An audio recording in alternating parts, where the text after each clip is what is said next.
Buongiorno a tutti, buon sabato, benvenuti a Sveglia Trieste. Oggi avremo ospiti in collegamento, prima il sindaco di Gorizia Rodolfo Ziberna, poi invece in studio il capogruppo del Partito Democratico in Consiglio regionale Diego Moretti. Se vorrete dialogare con loro potrete farlo come sempre chiamandoci qui in diretta oppure scrivendoci una mail. Potrete anche fare le stesse cose per fare le vostre segnalazioni. Andiamo subito a vedere le previsioni del tempo in questo fine settimana. Secondo l'Osmerarpa regionale vediamo la situazione generale. L'anticiclone nordafricano si spinge verso nord, oltre le Alpi e fino all'Europa centrale. La massa d'aria in quota eccezionalmente calda, così che lo zero termico tra sabato e domenica salirà fino a circa 5.500 metri di quota, determinando quindi stabilità e stabilendo un record per la regione. Andiamo a vedere oggi, sabato 28 giugno. Cielo in prevalenza sereno, poco nuvoloso, con la possibilità di qualche locale annuvolamento pomeridiano sui monti e sulla fascia orientale. Venti di brezza, farà caldo sia in pianura che in quota, con zero termico che in risalita fino a oltre i 5.000 metri. Appunto parlavamo di questo record poco fa. Domani, domenica 29 giugno, cielo sereno con venti di brezza e caldo di pomeriggio. In pianura possibile qualche modesto annuvolamento sui monti, zero termico ben oltre 5.000 metri, stabilendo appunto un record assoluto per la regione, determinerà stabilità anche sui monti. E poi ancora lunedì 30 giugno vediamo sulla costa cielo sereno con venti di brezza e temperature notturne relativamente alte, in pianura cielo poco nuvoloso con caldo afoso, specie in pomeriggio. Sui monti cielo poco nuvoloso al mattino, variabile con qualche temporale di pomeriggio sera. Temperatura in media 5 gradi oltre la norma. Questo è il gran caldo. Andiamo ancora a dare un'occhiata al martedì 1 luglio, quindi l'inizio del nuovo mese. Sulla costa cielo sereno con venti di brezza e temperature notturne relativamente alte, in pianura cielo poco nuvoloso, anche qui stessa situazione, sui monti cielo poco nuvoloso e poi temperatura in media 5 gradi oltre la norma, ancora perdura insomma questa situazione meteo anche per la giornata poi di martedì 1 luglio. Andiamo a vedere le prime pagine dei quotidiani che sono in edicola oggi. Allora cominciamo con il Piccolo di Trieste, vediamo oltre 10.000 fan per l'esibizione sulla Palinuro di Elisa, Tananai, Gemitais, Mace, il concerto sul mare conquista Trieste. Qui vediamo in prima pagina questa bella immagine delle rive di ieri sera, la folla dei fan che ha riempito le rive davanti a Piazza Unità a Trieste. Poi l'evento che campeggia un po' su tutte le prime pagine dei giornali, Bezos, Sanchez, il sì più atteso a Venezia, nozze da favola, il circo lì fuori, la più totale intimità dentro, la città che vortica intorno, il nucleo che rimane impermeabile. Questa è la descrizione che ne viene fatta qui sul Piccolo. Vediamo la politica regionale, la riorganizzazione, terzo mandato, la Lega attende la consulta e ci crede ancora. Chi pensava che il terzo mandato fosse ormai un capitolo chiuso dopo lo stop della Commissione Affari Costituzionali del Senato all'emendamento presentato dalla Lega per rimuovere il limite dei mandati dei governatori si sbaglia di grosso, ne avevamo già parlato anche noi nei giorni scorsi. Vediamo la politica internazionale, Ius Soli, la Corte degli Stati Uniti dà ragione a Trump, una vittoria insomma per il Presidente degli Stati Uniti. Poi ancora dazi, l'Unione Europea valuta, l'intesa è più vicina. Una parata svela il riarmo della Serbia, questo è insomma quello che ci racconta il Piccolo, sempre molto attento alle questioni anche dei Balcani. Bonus casa, via i bandi, approvata la legge, qui siamo a livello regionale, per l'edilizia residenziale, agevolazioni per cappotti, serramenti e caldaie, ok del Consiglio regionale al fondo da 50 milioni, ristrutturazioni e incentivi per chi affitta. Il triestino morto in cella a Gorizia per un'overdose di farmaci, il decesso il 1 maggio, un'overdose di metadone e benzodiazepine, ecco cosa cosa ha ucciso il 30enne triestino Dennis Battistutti Maganuco. Il recupero dell'ex fiera e il prezzo da definire fra austriaci e Conad, l'approfondimento che andremo a vedere poi nelle pagine interne del Piccolo, e poi la storia, Nadia, il diploma avuto a 67 anni con un 100 alla maturità. Non è mai troppo tardi per concludere gli studi lasciati in gioventù, magari ottenendo anche il massimo dei voti.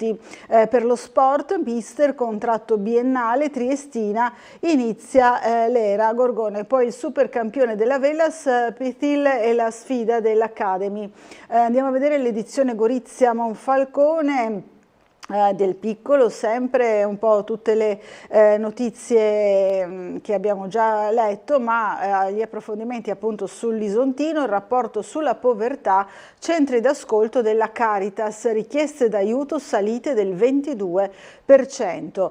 Poi ancora gallerie commerciali ormai desertificate e boom di chiusure, ci racconta Francesco Farin sul Piccolo, e poi il programma 80 eventi per l'estate di Monfalcone fra centro e Rioni. È stato presentato in municipio dal sindaco Fasan il cartellone dell'estate. Allora andiamo a vedere altri quotidiani, chiudiamo la pagina del meteo e vediamo il Corriere della Sera.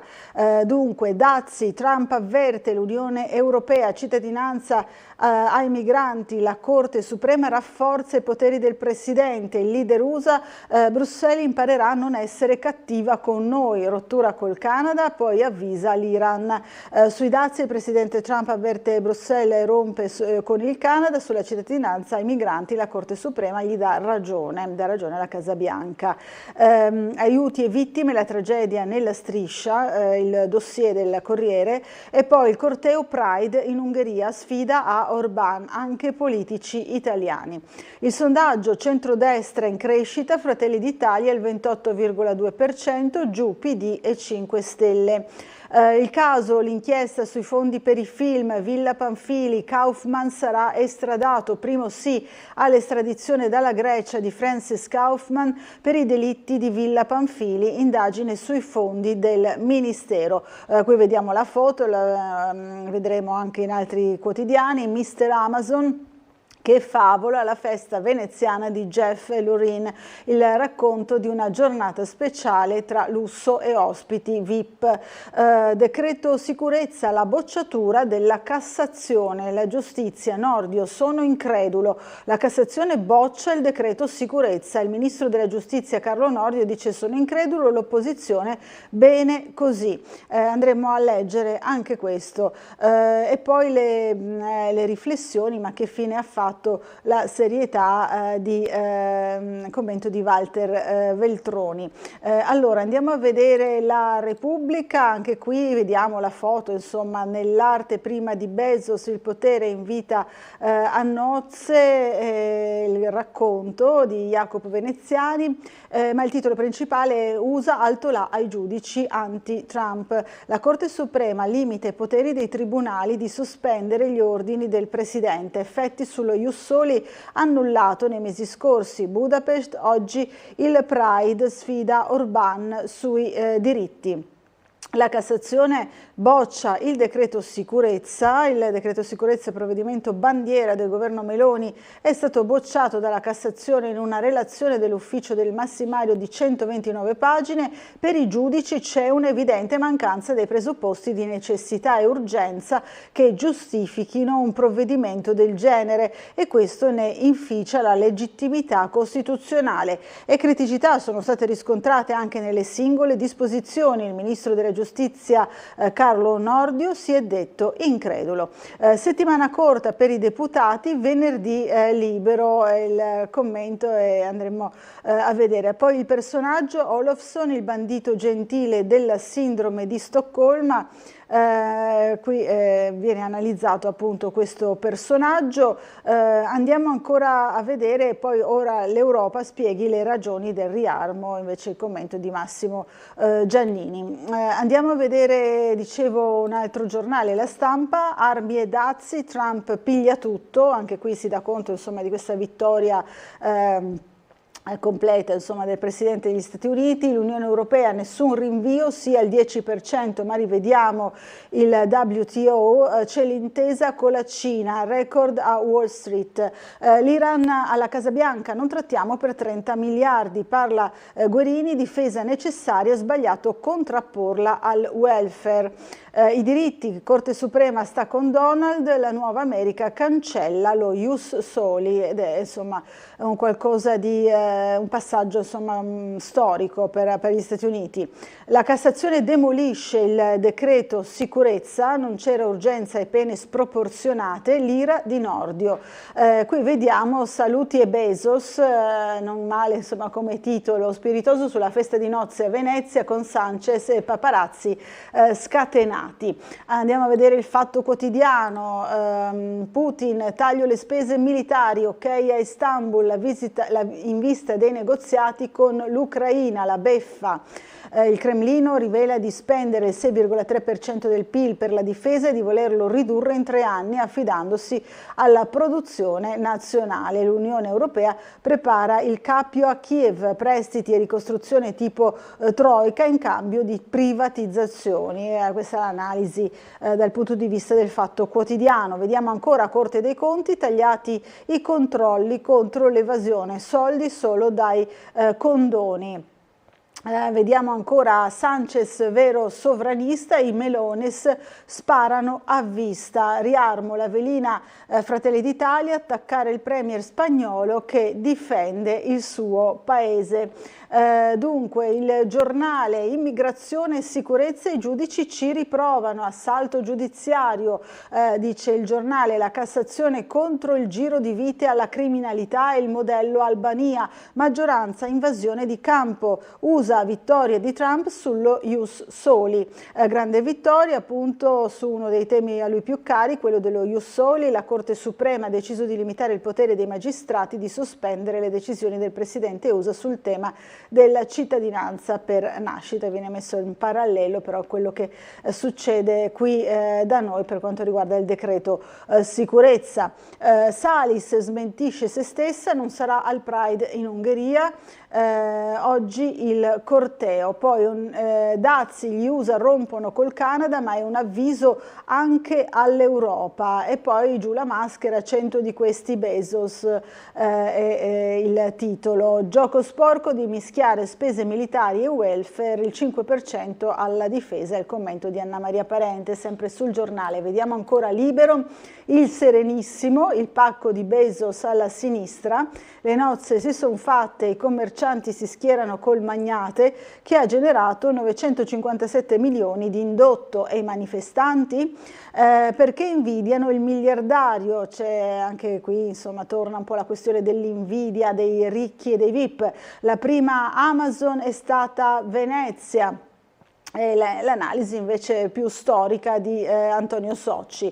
La Gasa Cola va di traverso alla Coop, lite sul boicottaggio, l'azienda centrale sconfessa i supermercati che vendono solo la bevanda Propal, i veri intolleranti, Pride a Israele, doppio pesismo dei compagni. Allora torniamo sul piccolo per vedere le notizie di casa nostra, le notizie più vicine a noi. Allora diamo un'occhiata alla legge sulla casa, è un interessante approfondimento oggi sul piccolo. La Regione mette a disposizione 50 milioni di euro per il recupero edilizio, pronti 2 bandi, il primo per gli interventi di efficientamento energetico. Il nuovo piano per le demenze, un supporto alle famiglie, dice invece l'assessore Riccardo Riccardi.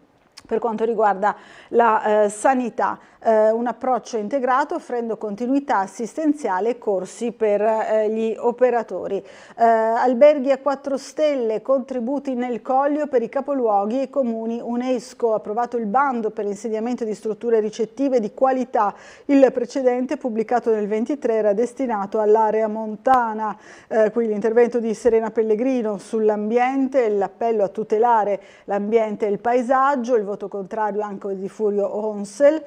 Questo è il lavoro, insomma, del Consiglio regionale. Andiamo alla pagina di Trieste molto rapidamente, vediamo se riusciamo a trovarla subito. Eccola qui. Allora, si parla del recupero dell'ex fiera con Conad, dell'investimento austriaco in rosso. I debiti e gli intoppi burocratici di Mosser mettono a rischio la partita di Trieste, in bilico 6 milioni. Insomma, ancora abbastanza lontano il recupero di questo grande comprensorio dell'ex fiera di Montebello. La compravendita del vecchio comprensorio, i debiti e gli intoppi burocratici di Mosser mettono a rischio la partita di Trieste, appunto in bilico 6 milioni. Nelle prossime 48 ore si definirà il prezzo definitivo di vendita dell'ex fiera di Trieste, 8 milioni di euro, 10,5 oppure 14.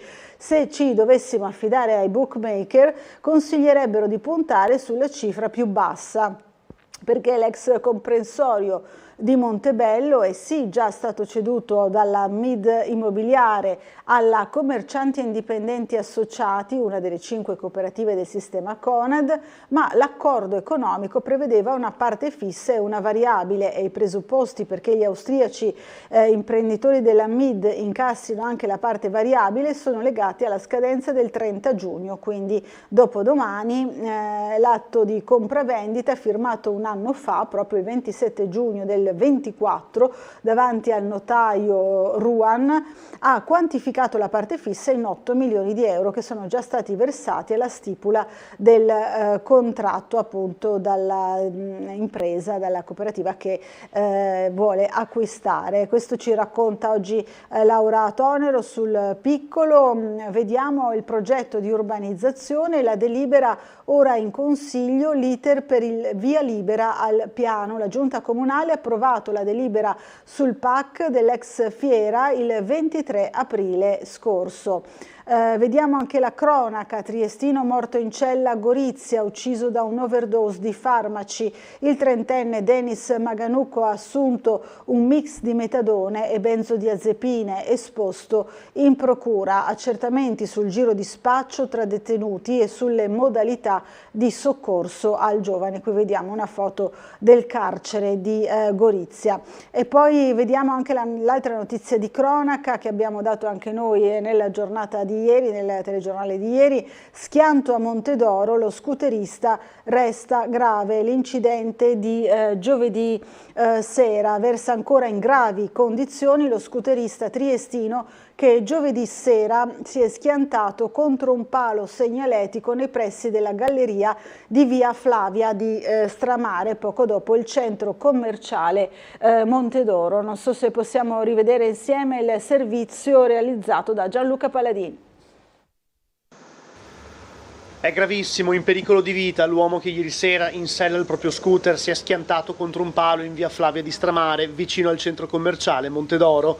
Il 47enne si trova ricoverato al reparto di terapia intensiva dell'ospedale di Cattinara. La prognosi è riservata. Il grave incidente è avvenuto ieri sera. Secondo le ricostruzioni, il Centauro avrebbe fatto tutto da solo. Un malore potrebbe essere stata la causa della perdita di controllo del mezzo. Violentissimo l'impatto con il cartello stradale a lato strada. Il 47enne è atterrato rovinosamente sull'asfalto a 20 metri di distanza dallo scooter. Alcuni passanti si sono subito fermati a prestare soccorso con il massaggio cardiaco. Una donna in particolare era al telefono con un operatore della Sores che assisteva a distanza alle manovre di rianimazione. Poi sono arrivate altre persone che si sono alternate per aiutare. Quando sono arrivate ambulanze e automedica, la situazione è apparsa subito gravissima. L'uomo era in arresto cardiaco da un quarto d'ora e ci sono voluti oltre 15 minuti perché i medici riuscissero a far sì che il cuore riprendesse a battere. Il 47enne è stato rianimato, stabilizzato e intubato sul posto, poi portato d'urgenza in codice rosso all'ospedale di Cattinara. Il malcapitato ha subito traumi e lesioni su tutto il corpo e nel corso della serata è stato trasferito al reparto di terapia intensiva. Sul luogo dell'incidente erano presenti anche i carabinieri di Muggia e le volanti della Polizia di Stato. La galleria di via Flavia di Stramare è stata chiusa per permettere i rilievi. Il traffico è andato in tilt. Allora restiamo nella pagina della cronaca, ritornano le guardie giurate sui bus, ne abbiamo parlato spesso anche alla nostra trasmissione, operative fino a dicembre compreso. L'iniziativa della Trieste Trasporti, ritornano quindi le guardie giurate a bordo degli autobus della linea a partire da fine giugno e fino a dicembre per i prossimi 6 mesi. Mezzo secolo di sacerdozio per Monsignor Gamberoni, il prete ordinato da Santin, nel giorno delle dimissioni. Oggi alle 18:30 la messa a San Giusto e la medaglia bronzea di Trieste all'ex parroco di San Lorenzo Martire a Servola e Sant'Antonio Vecchio. Andiamo ancora avanti. Per il 1975, anno decisivo per il Trattato di Osimo e i suoi cambiamenti, le scelte della Chiesa e dell'Arcivescovo, viene ripercorsa la storia. Vediamo il rombo di 70 bolidi in Ponte Rosso, la supercar di One Life tra musica e selfie. L'evento automobilistico ha fatto nuovamente tappa in città, vediamo qui tante persone appassionate che fanno scatti con i loro telefonini. Women in Sailing, anno quinto, online la nuova piattaforma Barcolana e Generali. Questa è una spettacolare immagine d'archivio della Barcolana. Russinova e Carraresi sposi dopo 32 anni di convivenza. Qui vediamo Rodolfo Martinelli Carraresi e l'attrice triestina Isabel Russinova, cerimonia celebrata in municipio dal sindaco Roberto Di Piazza. Uniamo la nostra vita di battaglie, sogni e impegno culturale. Quindi si sono sposati, si è sposata appunto l'attrice triestina con il compagno di una vita. Nadia torna in classe, si diploma a 67 anni, l'abbiamo già visto in prima pagina, lasciò gli studi nel 72 sposandosi da giovane e andando a lavorare, ma esattamente 50 anni dopo si è riscritta al Da Vinci Carli Sandrinelli, ottenendo anche un ottimo risultato, 100 alla maturità. Invito tutti a farlo, dice Nadia Luin, 67 anni, che si è appena diplomata con 100 al Da Vinci Carli Sandrinelli. Ultimi giorni degli orali in attesa dei risultati, sono 1465 i ragazzi coinvolti qui a Trieste, quindi dopo le prove scritte, 2 per quasi tutti gli studenti e una terza per alcuni indirizzi, i ragazzi delle superiori di Trieste sono alle prese con i colloqui, gli esami orali che concluderanno ufficialmente la maturità. Alcuni hanno già finito, si godono le vacanze, gli ultimi ad affrontare la commissione lo faranno tra circa una settimana. Un bando dedicato ai genitori per le attività extrascolastiche, le domande entro l'11 luglio. I progetti devono avere carattere educativo, ricreativo, sportivo e artistico. Il Comune di Trieste ha approvato il bando di Spaziamo Scuole 25-26 per la presentazione di progetti educativi in orario extrascolastico da parte di comitati o associazioni di genitori. Le proposte progettuali da presentare entro l'11 luglio dovranno prevedere la realizzazione di attività dal 21 luglio 25 al 30 settembre 26. Lo stanziamento complessivo è di 15.000 euro per l'anno in corso e 15.000 per il prossimo. Poi parliamo ancora di Muggia, torniamo alla questione di Muggia e anche legata al porto, però il progetto per il terminal, ne abbiamo parlato nei giorni scorsi, il terminal Adriaport all'ex raffineria Aquila. Burrieri rassicura sui tir ad Aquilinea, nessun impatto, la politica attacca, il PD affonda, le interferenze al traffico ci saranno e come. Polidori la smettano, dicano che sono contro lo sviluppo. Questa è la querelle di cui vi avevamo già parlato appunto nei giorni scorsi nelle nostre trasmissioni, anche nei nostri telegiornali. Ma di porto ieri abbiamo parlato con la deputata del Partito Democratico Deborah Serracchiani, vedremo fra poco il servizio perché vedo pronto prima il collegamento con la sala operativa della Polizia Locale. Allora siamo in collegamento con l'agente scelto Fabrizio Morello, buongiorno. Buongiorno a voi studio e a tutti i telespettatori. Buongiorno. Allora, qual è la situazione del traffico quest'oggi e quali sono le segnalazioni? Allora, il traffico questa mattina praticamente è inesistente, quindi ancora la città riposa. La notte passata è stata senza interventi degni di nota, fortunatamente. Volevo riferire che è stato riaperto via Capitolina e quindi tutta la zona di San Giusto, che era stata interdetta a traffico per dei lavori urgenti sulla conduttura idrica, questa notte intorno alle 3. Invece sono ancora spenti i semafori di Piazza Libertà a causa di un incidente di ieri, quindi prestare molta attenzione. Teoricamente dovrebbero ripristinare tutto oggi. Vi ricordo che ci sarà il rifacimento della segnaletica orizzontale dal giorno 29 fino al 7 luglio, tutto svolto in orario notturno però nelle zone di Rossetti-La Marmora, Valmaura e Servola e Opicina. Inoltre, per lo svolgimento del campionato italiano di ciclismo che si terrà tra Trieste e Gorizia, ci saranno dei divieti di sosta e fermate in Ottaviano Augusto e Giulio Cesare che iniziano da oggi alle 8:30 fino alle 10:30 di domani circa, ma comunque finché non ultimano i lavori. Inoltre domani ci sarà la sospensione temporanea della circolazione che sarà gestita dalle nostre pattuglie, che inizierà dalle 10 per la durata di circa un'ora e le zone interdette alla circolazione saranno Piazza Unità, Riva 3 Novembre, Duca degli Abruzzi, la bretella di Largo Città di Santos, tutta la zona del Porto Vecchio e Viale Miramare. Quindi per oggi diciamo questo è tutto, ci sarà solo questa manifestazione che può intralciare un po' la viabilità cittadina. Benissimo, allora grazie perché soprattutto riguarda poi la zona delle rive, no? Se abbiamo capito bene, quindi potrebbe avere un impatto anche in questa estate, diciamo in queste giornate estive. Grazie a Fabrizio Morello, buona giornata e buon lavoro a lei e ai suoi colleghi.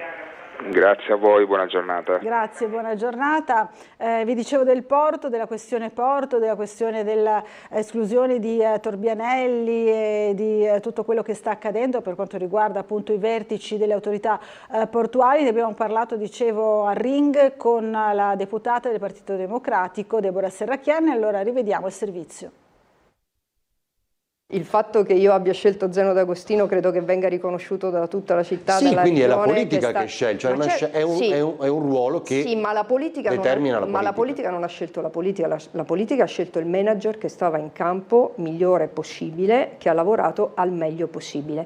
Il presidente del porto sceglie in modo esclusivo il segretario generale del porto. È una scelta esclusiva del presidente del porto. Quindi è una sgrammaticatura. Questa è la politica, questa è la politica che non deve entrare. Quando Zeno D'Agostino ha scelto il segretario, io non gli ho mica mandato una rosa con le miei desiderata. Siamo andati a prendere un caffè, gli ho detto: hai individuato la persona giusta? Sì, è questa qui, punto. Basta. Perché il presidente del porto, per l'autorità che ha e per le mansioni e competenze che ha, è la persona che per legge sceglie in via esclusiva il segretario generale, punto. Il fatto che la politica abbia imposto all'attuale presidente del porto di Trieste di revocare le deleghe già date a una persona peraltro che ha fatto il presidente del porto e che accettava di fare il segretario generale del porto, cioè Vittorio Torbianelli, è una roba che non si è mai vista. Ha fatto il commissario. E che non fa onore alla città. Non fa onore alla città, e mi permetta di dire al Presidente della Regione, che è anche Presidente della Conferenza delle Regioni, ma cavolo, ma se conta il Presidente Vedriga, sta roba qui non doveva succedere, non doveva succedere. E invece no, qual è la cosa che sta succedendo? Che dove c'è il Presidente di uno deve esserci il segretario dell'altro e viceversa. E questo sta succedendo in tutta Italia. Queste le parole, l'attacco del Partito Democratico è arrivato anche da altre voci insomma, dello stesso partito. Ieri invece abbiamo raccolto alcuni pareri del Presidente della Regione Massimiliano Fedriga sull'attualità, come spesso facciamo, sulle spese per il riarmo, la mozione di fiducia che andrà appunto al voto la prossima settimana, martedì 1 luglio. Insomma, vediamo che cosa ha detto il Presidente Fedriga visitando la nave Palinuro per il concerto di ieri sera, che cosa ha detto appunto il Presidente Fedriga a Umberto Bosazzi. Ma io sono sempre per la pace, sono per la pace perfino con le opposizioni, è che è un messaggio poco ascoltato dalle opposizioni. Scherza un po' il presidente della regione Massimiliano Fedriga nel giorno in cui a bordo della nave Palinuro ha presentato assieme ad Elisa il mega evento musicale di Piazza Unità. Il presidente guarda al voto di martedì prossimo, quella che di fatto è una mozione di fiducia nei confronti della giunta, con una certa tranquillità. Non sarà, dice, un reiterazione nei confronti del ministro Ciriani, che con la sua uscita sulla sanità regionale qualche settimana fa aveva dato il via ad una crisi che appunto dovrebbe rientrare definitivamente fra pochi giorni. Semplicemente un percorso che prosegue insieme, che viene espressa attraverso un voto di fiducia da tutta la maggioranza che è stata scelta dai cittadini di questa regione, punto.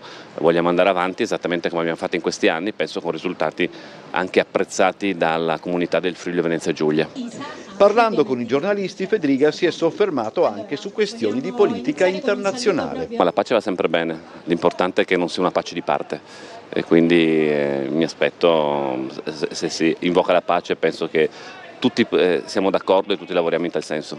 Nello specifico, questo è il Fedriga pensiero sull'aumento della spesa per il riarmo. Andare verso una difesa NATO rafforzata, soprattutto in questo momento, penso che tuteli l'economia, il lavoro e quindi tuteli gli ospedali, le scuole, perché se qualcuno ci vuole raccontare, e faccio un esempio fra i tanti, per esempio se non abbiamo nulla per difendere il canale di Suez e le navi non arrivano nel porto di Trieste, qualcuno pensa veramente che lo Stato continui a avere le risorse, si bloccano le attività commerciali, imprenditoriali, economiche per pagare i servizi ai cittadini?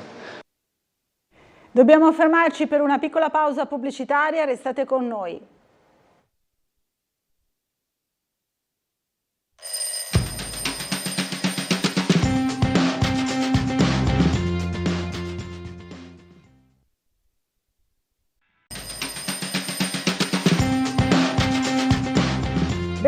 Bentornati in diretta qui a Sveglia Trieste. Allora torniamo subito alla rassegna stampa di questa mattina, ma prima volevo farvi vedere alcune delle immagini del concerto di ieri sera, cominciando proprio dall'esibizione di Elisa, che possiamo vedere appunto in queste immagini. Ecco qui. Che si sono prenotate. Siete tantissimi. Nonostante questo caldo incredibile, siete troppo buoni. Grazie infinite di cuore a tutti, è proprio una bellissima festa, una grande accoglienza anche per questi artisti fantastici che abbiamo scelto per la nostra prima edizione di questo Festival Tramonti a Nord-Est. Volevo anche darvi qualche informazione molto bella di cui andare fieri, insomma questa è una serata speciale anche perché Tramonti a Nord-Est è stasera un evento accessibile grazie a Open Arts. Allora anche i disabili sensoriali possono seguire il concerto grazie a sottotitoli, audiodescrizione e lingua dei segni. Noi siamo molto orgogliosi di essere i primi a farlo proprio oggi, quando a mezzanotte entrerà in vigore in tutta Europa la nuova legge sulla accessibilità, perché è molto bello questo, ne siamo veramente orgogliosi, grazie a tutte le persone che hanno lavorato perché questo possa accadere. E ovviamente finalmente è giusto insomma che tutti possano godere appieno dei concerti, quindi grazie infinite a tutti quelli che l'hanno reso possibile. Ecco, queste le belle parole appunto di Elisa all'inizio proprio di questo concerto, che è il primo di una 3 giorni, qui vediamo anche altre esibizioni, possiamo sentire un po' di musica, ecco, più avanti nella serata, insomma c'è stata davvero festa ieri sulle rive con questo scenario magnifico, insomma, della nave Palinuro ormeggiata proprio davanti a Piazza Unità, alla Scala Reale, e si è ballato, si è naturalmente ascoltato tutta la musica proposta in questa 3 giorni. Dicevo, le prossime tappe saranno quelle di Grado e di Marano Lagunare. Quindi queste le tappe, qui vediamo il colpo d'occhio fantastico insomma di Piazza Unità ieri sera, davvero piena di persone, piena di gente che si era prenotata appunto per seguire il concerto. Vediamo se riusciamo a farvi vedere ancora qualche altro contributo. Ecco qui ancora appunto, questo è precedente, ancora appunto prima della presentazione insomma, che abbiamo già visto da parte di Elisa, e questo messaggio importante sull'accessibilità che ha voluto fortemente la stessa artista insieme a sua sorella e sua manager nell'organizzare questo evento di 3 giorni, il Floating Show, quindi questo la prima tappa davanti a Piazza Unità, una Piazza Unità gremita di gente che ha assistito a questo concerto. Possiamo vedere ancora, vediamo se riusciamo a cambiare immagine ancora una volta, scusate ancora un attimo di pazienza. Allora, vediamo se riesco a farvi vedere ancora l'ultima clip, contributo. Ecco qui l'esibizione di Elisa. Ma non sparisce mai la sete, sarà la distrazione, sarà, che ho sempre sale in bocca, la città è piena di negozi, ma poi chiudono sempre e rimango solo io a dare il resto al mondo.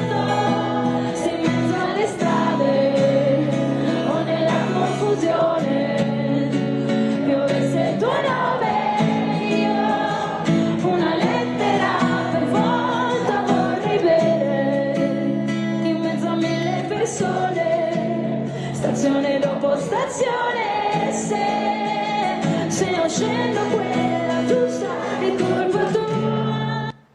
Ecco, questo era appunto era un brano insomma, dell'esibizione di Elisa ieri sera. I prossimi appuntamenti appunto oggi e domani in questa 3 giorni così particolare, questo evento.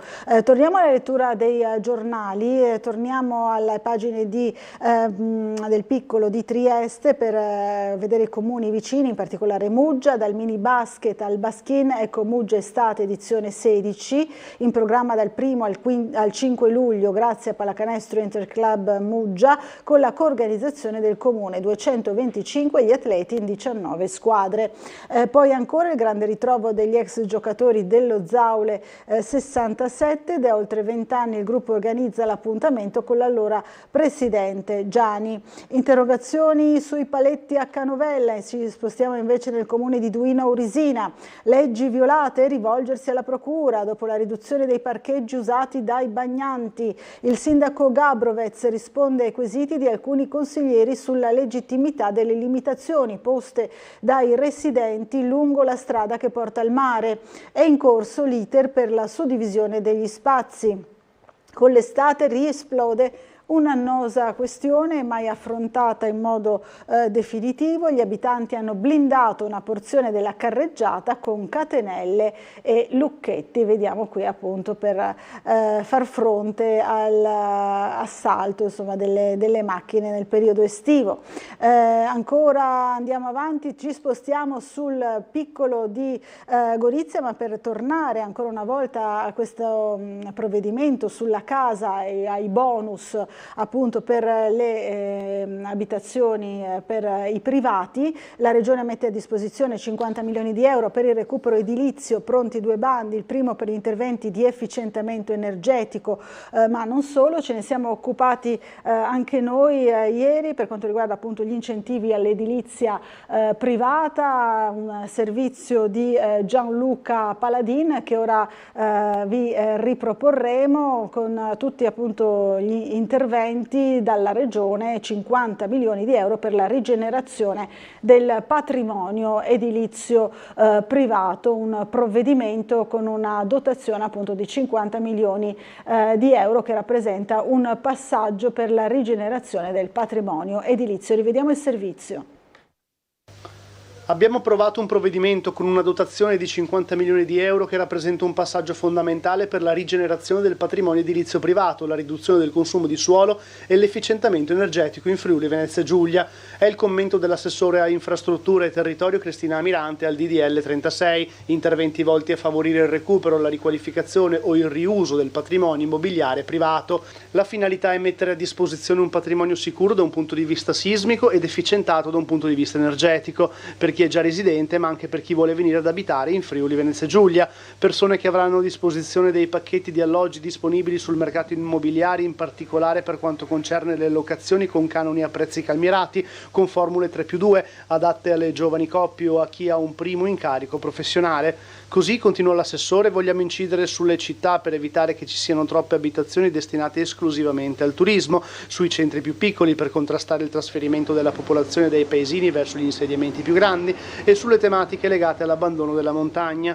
I bandi saranno di due tipi, uno a sportello che darà la possibilità di efficientare con cappotti, serramenti e caldaie le abitazioni, i contributi saranno erogati a intervento eseguito, fanno eccezione i finanziamenti alle famiglie con ISEE inferiori ai 25.000 euro per le quali è prevista anche un'anticipazione. L'altro bando riguarda gli interventi più pesanti come manutenzioni straordinarie, restauri e demolizioni con ricostruzioni. In questi casi per i privati, condomini, imprese e professionisti, conclude l'assessore, sarà possibile entrare in graduatoria in base a criteri stabiliti di volta in volta. Allora torniamo sui giornali, torniamo invece sul Corriere della Sera per gli scenari internazionali. Abbiamo visto su tutte le prime pagine la questione di quello che succede negli Stati Uniti. Allora Dazi, Trump pressa l'Europa, imparerà a non essere cattiva, questo è uno degli approfondimenti che troviamo sul Corriere della Sera. E poi il 10% di tassazione come male minore, Meloni asse Commerz per arginare Macron. Gli interessi comuni con la Germania su diversi dossier. Questi retroscena. Ancora per quanto riguarda la guerra commerciale, dalla Cina al Regno Unito, cosa ha ottenuto e cosa no la politica della Casa Bianca. Secondo Wharton Penn le tariffe taglieranno il 6% del PIL degli Stati Uniti. Obiettivi quasi raggiunti a Gaza, Israele e il pressing USA sui negoziati. Una delegazione attesa al Cairo la settimana prossima, Trump sulla tregua, intesa vicina. L'altra guerra, Putin pronti a nuovi colloqui, taglieremo le spese militari. La crisi, la fame della gente, il cibo distribuito dalla fondazione USA e le polemiche, le code, aiuti calca e spari, la tragedia nella striscia. I 4 centri GHF aperti solo un'ora al giorno, la folla preme, i soldati israeliani fanno fuoco. Sarebbero almeno 519 le persone uccise. Le Nazioni Unite accusano trappole di morte. Nei pacchi farina, olio, pasta, salsa, biscotti, succo di pomodoro, involtini di riso e vite. Questi contenuti, incidenti per i vertici militari dello Stato ebraico. I soldati hanno sparato colpi di avvertimento.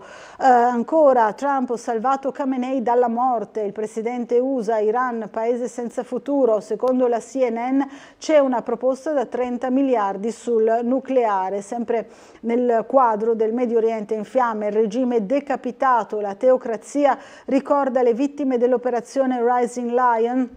Chi sono i vertici di esercito e ricerca eliminati da Israele? Giorgetti, i conti e la grana del riarmo, tutto non si può fare, il tesoretto dell'Unione Europea, il piano Fitto e Dombrovskis dà più risorse agli stati.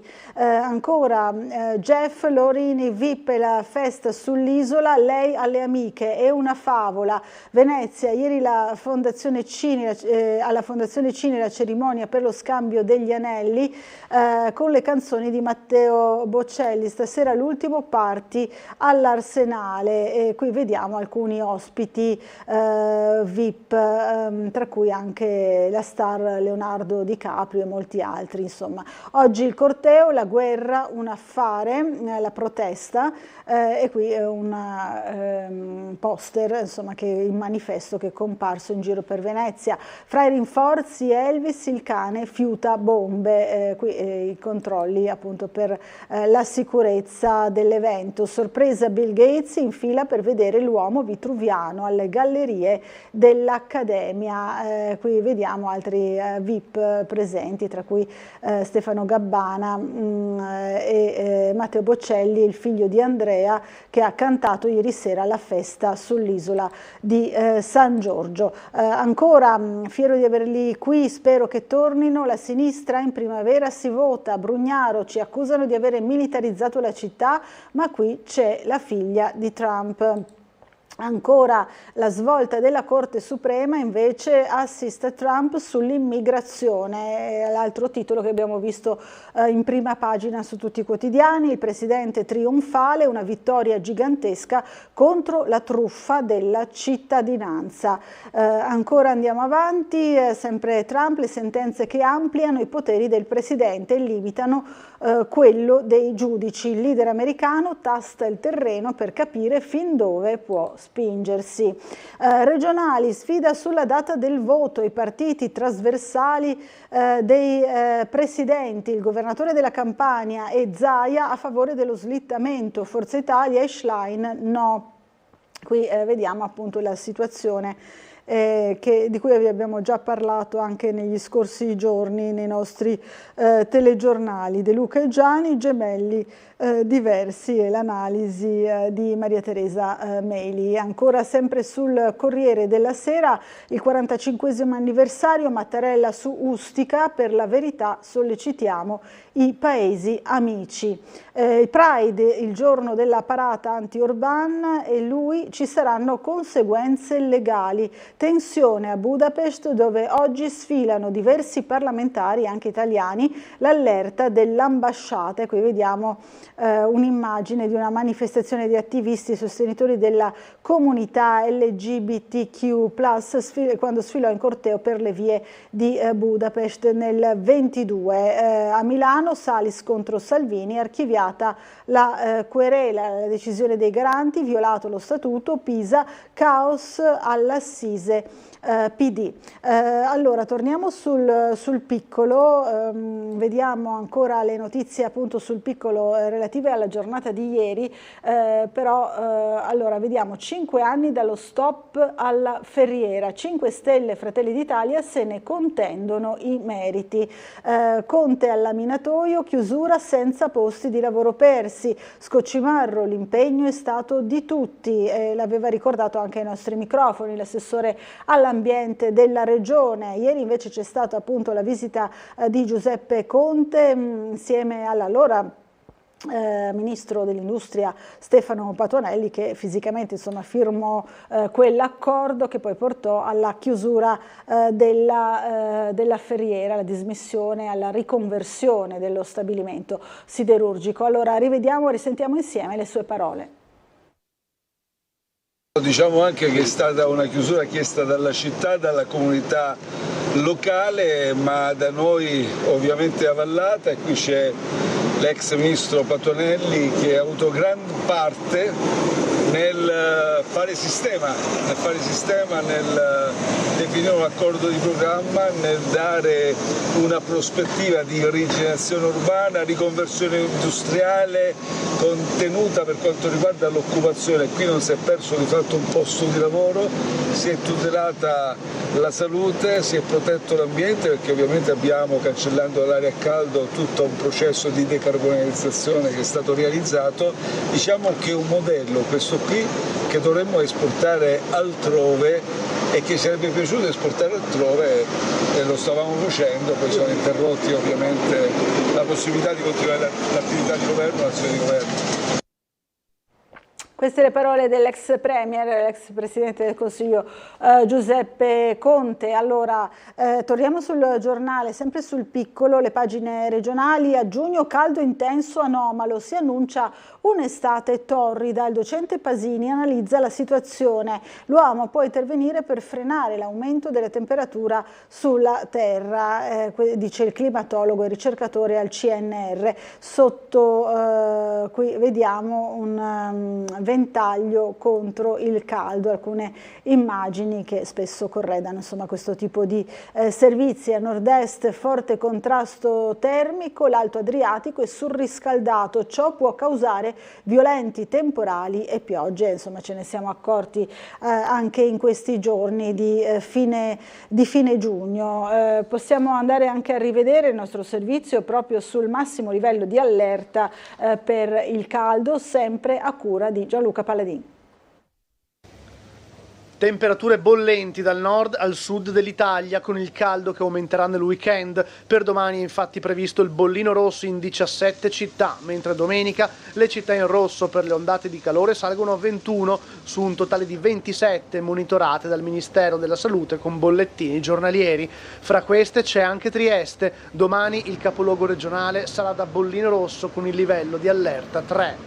Tale livello, spiega il Ministero della Salute, indica condizioni di emergenza, ovvero l'ondata di calore, con possibili effetti negativi sulla salute di persone sane, attive e non solo su quelle a rischio come anziani, i bambini molto piccoli e le persone affette da malattie croniche. Tanto più prolungata è l'ondata di calore, tanto maggiori sono gli effetti negativi attesi sulla salute. Massima attenzione soprattutto per le categorie fragili, ma non solo, come detto. Questi i consigli: non uscire di casa nelle ore più calde della giornata, rimanere idratati e prediligere cibi leggeri con molta acqua come frutta e verdura ed evitare bevande alcoliche e l'attività sportiva all'aperto.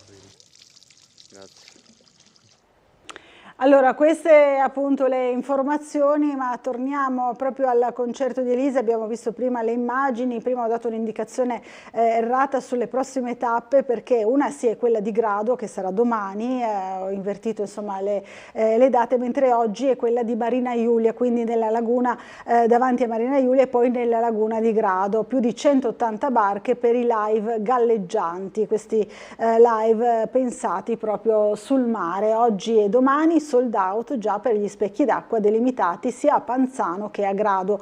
Non si potrà seguire gli show da terra. Uno specchio d'acqua di 40.000 metri quadri del golfo di Panzano davanti al lido di Monfalcone, dove troveranno posto 114 barche per il concerto di oggi dalle 17:30, e sarà di 35.000 metri quadri l'area coperta del maxi impianto audio per l'esibizione di domani a Grado per una capienza di 70 barche. Sono i numeri dei due concerti evento sul mare che andranno in scena nell'ambito del Festival Galleggiante Tramonti a Nord-Est. A differenza di ieri sera a Trieste, non sarà possibile però vedere e sentire gli artisti da terra vista la lontananza dalla costa. Ieri era quindi un'occasione unica. Yes I Do, nozze da favola, anche qui troviamo insomma le nozze dei Bezos a Venezia. Il caso mezzo milione di croati per il cantante pro Ustascia, concerto a Zagabria di Perkovic Thompson, noto per le posizioni ultranazionaliste. La star del basket Michael Jordan a Lussin Piccolo, dopo il multimiliardario Jeff Bezos a scegliere le acque orientali dell'Adriatico per un periodo di vacanza è stato appunto Michael Jordan. La Serbia svela il suo riarmo con la parata da 10.000 soldati. Questo è il fenomeno da tenere sotto attenzione, insomma gli apparati militari potenziati per anni fra annunci pubblici e decisioni segrete. Il movimento degli studenti, la protesta riparte nelle vie di Belgrado, oggi nuovo corteo, vogliamo il voto, questo per quanto riguarda i Balcani. 20 anni al giovane che sterminò la famiglia a Paderno Dugnano. Nel 24 uccise padre, madre e fratello dodicenne con 108 coltellate. Non è stato riconosciuto il vizio di mente, la difesa inaccettabile. Qui vediamo una foto di famiglia. Zona rossa Lignano, ordinanza del prefetto per il mese di luglio per quanto riguarda la sicurezza. Ancora invece un altro delitto, causa Kaufman torna in Italia, c'è il sì alla sua estradizione, la decisione dei magistrati greci. Allora andiamo ancora sempre avanti alla lettura del Piccolo, però nelle pagine di Gorizia e Monfalcone. Qui vediamo Gorizia, il commercio nell'anno della capitale della cultura, gallerie commerciali ormai desertificate, questa è l'analisi impietosa, sopravvive in città un negozio su 5, il tour delle aree più depresse da Corso Verdi a via Bazzini, la situazione peggiore in via Crispi, Serrande, tutte chiuse, spazi dimenticati e spesso scoppia il Far West, dice Claudio Pupulin, titolare di un negozio insomma in centro in questa zona. Go 2025 traina via Rastello, ma il futuro preoccupa, serve maggiore slancio, insomma va un po' meglio in altre zone, ma c'è comunque preoccupazione per il futuro. 4 panchine narranti per far rivivere il borgo, l'iniziativa di Confcommercio. E qui vediamo anche il report della Caritas, su del 22% le famiglie che bussano ai centri d'ascolto. La mappa delle povertà nel rapporto diocesano sulla povertà, appunto. Dobbiamo battere l'emarginazione, dice il direttore della Caritas diocesana Nucera, assieme all'assessore comunale al welfare Silvana Romano. Gara di ciclismo, viabilità modificata, qui vediamo domani i campionati italiani in città, ne avevamo già parlato anche per quanto riguarda la nostra città. Allora Monfalcone, dunque l'estate prende vita, pronti 80 eventi diffusi tra il centro e i rioni, questo a Monfalcone, i momenti clou dell'illustrazione del sindaco Fasan. Poi casa in fiamme, assolto dalle accuse, un quarantenne era stato ripreso dalle telecamere in via San Polo dove si era sviluppato un incendio. Ancora il decalogo per la salute contro l'ondata di caldo, l'abbiamo appena visto nel nostro servizio. Poi ancora ronchi ciclisti del futuro, ecco divieti e strade chiuse, soste proibite, limitazioni anche qui per la manifestazione sportiva domani mattina per il Memorial Miglia al via dallo stadio Luca, quasi 200 atleti under 12 provenienti da tutto il Friuli Venezia Giulia. Questo accade a Ronchi dei Legionari. Allora andiamo ancora, muore sul nascere la giunta Fratta con 5 assessori, si dimette Zoff, il primo cittadino di San Canzian cercherà un'altra donna per rispettare le quote rosa, la delegata alle attività produttive se ne va a soli 2 giorni dalla nomina di Davidè, deteriorato il rapporto col sindaco, insomma Cemaretta all'interno della giunta comunale di San Canzian di Sonzo. Ci fermiamo per una piccola pausa pubblicitaria, fra poco si collegherà con noi il sindaco di Gorizia Rodolfo Ziberna.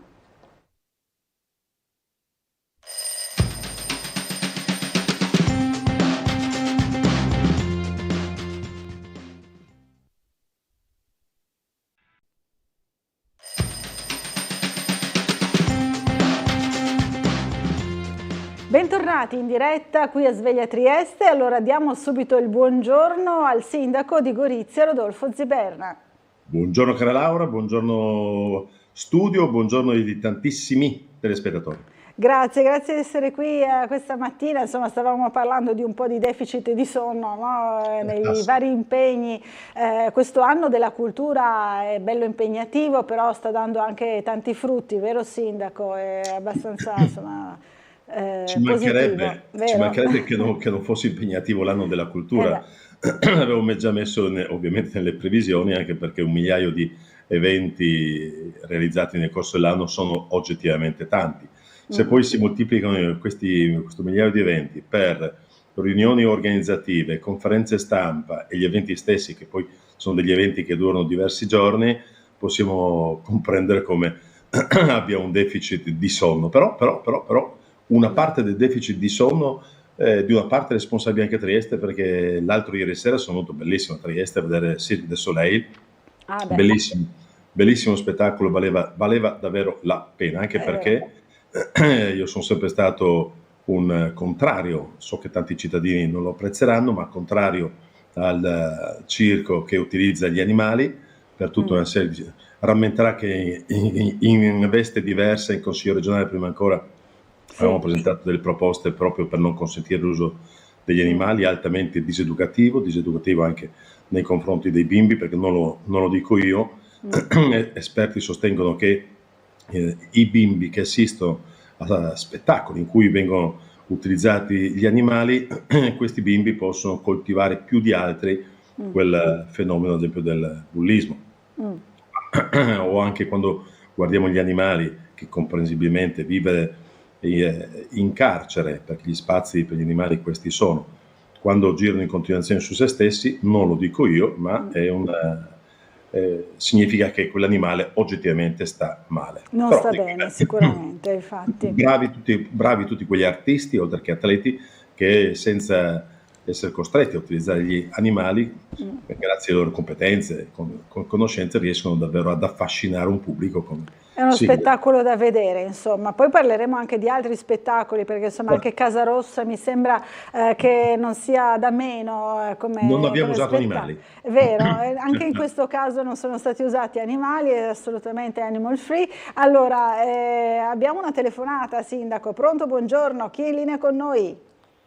Pronto, buona giornata dottoressa Laura e al grande sindaco Rodolfo, anche se lui mi ha detto un giorno più che grande e largo. Vabbè, grosso.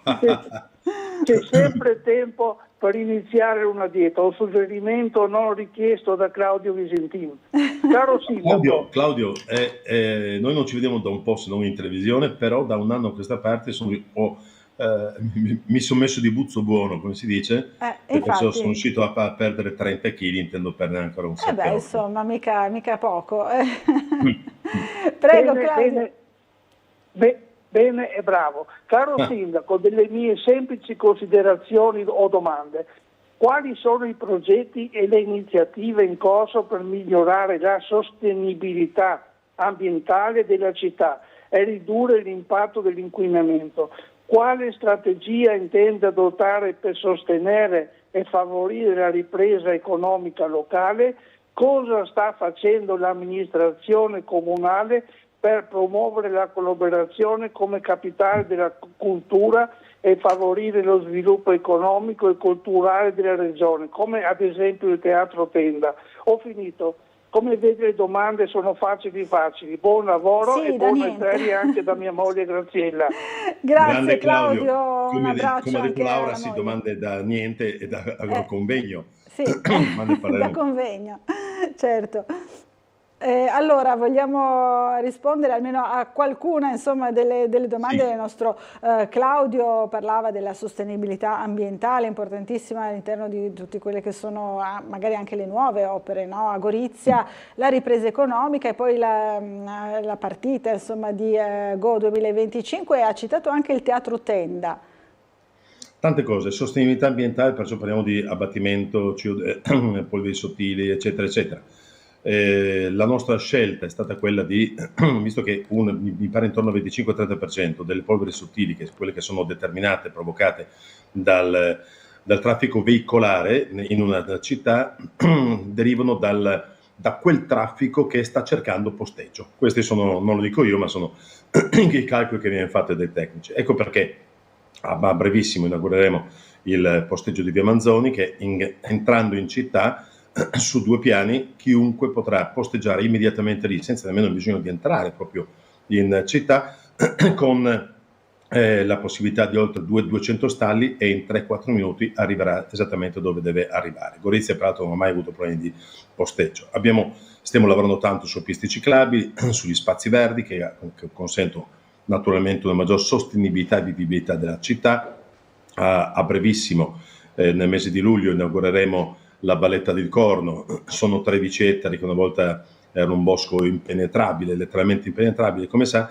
Avremo 7 accessi, il torrente Corno, acque bianche che scorrono in superficie, quelle nere tombate appunto sottoterra, 3 ponticelli che attraversano il torrente Corno, e una sorta di Central Park, ripeto, il nome rimarrà sempre Valletta del Corno, non voglio generare timori nei nostri cittadini. Abbiamo spazio per lo skate, spazio per le famiglie, infopoint, somministrazione di cibo e bevande, peraltro con 4,5 km di piste ciclopedonali all'interno della valletta, e sarà davvero un luogo stupendo, straordinario, eccezionale, di aggregazione ma ripeto, senza dover andare chissà dove, ma proprio nel centro della città, continuando con il verde a carrellata. Il sindaco è per statuto presidente anche della fondazione Coronini Kronberg, che ha riaperto i propri cancelli, un parco grazie a finanziamenti PNRR, un bando per ciò che è stato vinto da parte della fondazione in ambito nazionale, l'abbiamo riaperto e c'è in continuazione un flusso importantissimo di gente che ha piacere di utilizzare il nostro parco. Mi credo è un parco bellissimo, davvero bello. Peraltro in questo momento, oltre che riprendere le visite nel palazzo, c'è anche una bellissima mostra allestita sui Borbone. Sappiamo che Carlo X, ultimo re di Francia, visse l'ultimo lembo della sua vita a Gorizia in Villa Coronini. In Villa Coronini è morto. Abbiamo ritenuto come curatorio della fondazione che il 2025 fosse l'anno più azzeccato, ideale. Certo. Parlando delle radici della storia del nostro territorio. Pensi che in un mese noi siamo riusciti a ottenere in termini di sbigliettamento un flusso di turisti paragonabile a quello dell'intero anno precedente. Perciò c'è stato davvero un balzo straordinario di persone che arrivano, ma soprattutto, oltre al numero di persone che normalmente acquistano un biglietto estremamente popolare anche nei costi, quello che ci piace è il loro riscontro. Persone che escono dalla villa della mostra affascinate, letteralmente affascinate, ma sempre come zone verdi della nostra città. Chi non viene a Gorizia da un po' di tempo, lo invito a ritornare nella nostra città. Chi la frequenta invece lo sa, Gorizia ormai è un'esplosione di aiuole. Lei sa che uno dei miei pallini è una città bella, verde, ordinata, pulita, perciò tantissime aiuole, tantissimi fiori da tutte le parti. Ahimè, bagnarli tutti è una cosa impegnativa, ma giuro che non lo faccio io ogni mattina. Ecco perché ho fatto le 8 e non prima, perché prima dovevo andare a bagnare le aiuole. Bisogna bagnare le aiuole, poi con questo caldo è meglio farlo presto. Breve riaprirà quel bellissimo giardino Viatori, che è della Fondazione Cassa di Risparmio. Pochi sanno che Gorizia è tra i comuni capoluogo in Italia, è settima e 13ª rapportata alla superficie, al numero di abitanti come città verde. Noi abbiamo dallo spazio più piccolo allo spazio più grande, perciò dalla piccola aiuola fino al Monte Calvario abbiamo 200 spazi verdi. Naturalmente una cosa molto importante in termini anche di manutenzione. Sostenibilità, perciò appunto sostenibilità significa anche tante altre cose, significa un minore inquinamento derivante dai riscaldamenti. Ecco perché noi stiamo spendendo tanto per un contenimento delle spese appunto destinate al riscaldamento di tutto ciò che è comunale e pubblico, insomma, chiaro. E quindi scuole, tanto verde e non soltanto, ormai ci siamo, diceva il sindaco, anche per quello che davvero sarà il fiore all'occhiello, no? Questa rinnovata Valletta del Corno, ci sarà presto insomma l'inaugurazione, ma abbiamo un'altra telefonata, poi magari approfondiamo ancora su quello che sarà proprio questo parco urbano. Allora, pronto, buongiorno, chi è in linea con noi? Ah sì, pronto, buongiorno Giuseppe. Qui niente, un applauso al sindaco che è riuscito a espandere, diciamo così, la città con aspetti culturali e, diciamo così, portarla a livello internazionale, e poi soprattutto l'aspetto del verde, che penso forse potrebbe fare una telefonata al sindaco di Milano Sala, il quale cementifica da destra a sinistra nonostante i calzini da ciclista di Che Guevara. Quello che è interessante è che forse magari così quello che succede a Gorizia magari riesce a lambire anche la città veneziana e magari a portare qualcuno che viene a vedere per il matrimonio di Bezos e magari viene su fino a Gorizia. Comunque diciamo che nonostante tutto l'indotto che può portare la cultura e anche le manifestazioni, secondo me, è importante. I 972 milioni portati da Bezos con l'indotto a Venezia sono un aspetto importantissimo, soprattutto poi anche lo spot pubblicitario che è gratuito per quanto riguarda l'Italia a livello mondiale, nonostante appunto Venezia sia conosciuta. Poi finisco dicendo che quando hanno fatto il Google Camp alla Valle dei Templi, affittando il Tempio della Concordia e anche la piazza Scandagliatoli a Sciacca, hanno pagato 100.000 euro. Dico, un insulto per perché io ricordo che mi trovavo, questo era nel 2015, ma poi hanno cambiato la location, adesso fanno a Verdura vicino a Sciacca. Comunque mi ricordo che compravamo il biglietto e alle 12 avremmo dovuto lasciare il tempio perché appunto devono fare questa manifestazione che era privata. Però quella volta non ho visto nessuno che ha manifestato, è andato in piazza, ha fatto chissà che caos per dire non si può fare. Ecco, diciamo così, siamo sempre a un discorso di contraddizioni. Comunque di nuovo chiudo, bravo il sindaco di Gorizia che è stato capace di portare un respiro internazionale e culturale. Grazie mille. Grazie a Giuseppe per questa telefonata, buona giornata a lei naturalmente. Allora, ha parlato anche dell'attualità, no? Se ne sta parlando tanto, è chiacchieratissimo questo matrimonio a Venezia, diceva però bene insomma per quello che si sta facendo a Gorizia e anche proprio sul verde, però poi entrava appunto nell'attualità, no? Su questo affitto della città di Venezia per queste nozze da favola. Ecco, io annuncio ufficialmente a tutti gli stramiliardari del mondo, se vogliono venire a sposarsi a Gorizia, io affitto il castello, il municipio, i giardini pubblici, a condizione che ci porti una valangata di milioni per la città e una funzione straordinaria. Però è più difficile, so che capisco che piove sul bagnato. Questi ospiti, diciamo, di Bezos, credo che non cercassero un B&B o un 3 stelle. Diciamo che perciò qualche difficoltà logistica ce l'ha, sebbene non dimentichiamo poi che Venezia e Roma sono le due città italiane più conosciute in assoluto al mondo. Venezia solo come città, non come regione, ha qualcosa come 27 o 30 milioni di visitatori, di turisti all'anno, di cui circa la metà in termini di pernottamenti, perciò parliamo di cifre stratosferiche per noi. Però nel nostro piccolo, Gorizia appunto meno di 40.000 abitanti, nel nostro piccolo stiamo cercando, innanzitutto grazie alla regione straordinario sostegno della regione, abbiamo visto in che misura ci sia la promozione sì di Gorizia, ma ovviamente di tutto il Friuli Venezia Giulia. Non dimentichiamoci che quando ad esempio ci sono delle mostre a Gorizia, ci sono mostre legate alla capitale europea, Go in France, anche fuori. Oggi andrò a vedere, bellissima quella sulla grafica e sul design a Villa Manin. McCarry sappiamo che ha esposto a Trieste. In continuazione ci sono perciò degli eventi che hanno l'obiettivo appunto di promuovere tutto il Friuli Venezia Giulia, perché è interesse nostro, nel senso che se un turista, ma è anche comprensibile, se un turista dovesse dire bene, vengo a Gorizia e visito Gorizia, finita di visitare la quale me ne torno a casa. È ovvio che Gorizia non è Venezia e ci si impiega assai di meno nel visitarla. Però se sul piatto, oltre che Gorizia, si mette Trieste, Aquileia, Grado, Cividale, Palmanova, il Pordenonese, che nel 2027 sappiamo che Pordenone sarà capitale italiana della cultura. Esatto. Allora sì che non c'è il turismo mordi e fuggi, quello che lascia meno risorse, no, sul territorio. Allora sì che c'è una notte, 2 notti o 3 notti, o uno, nel momento in cui si rende conto che in 35 minuti da Gorizia e a Trieste piuttosto che a Udine, o a Cividale o a Palmanovo, in altre località del Friuli Venezia Giulia, allora sì, si rende conto che tra l'altro è anche più appetibile rispetto ai costi, non dico soltanto di Venezia, pensiamo una camera d'albergo a Milano, visto che è stato citato Sala, e mi sto recando a Milano diverse volte in questo periodo proprio per degli eventi promozionali del territorio che hanno luogo a Venezia, a Milano.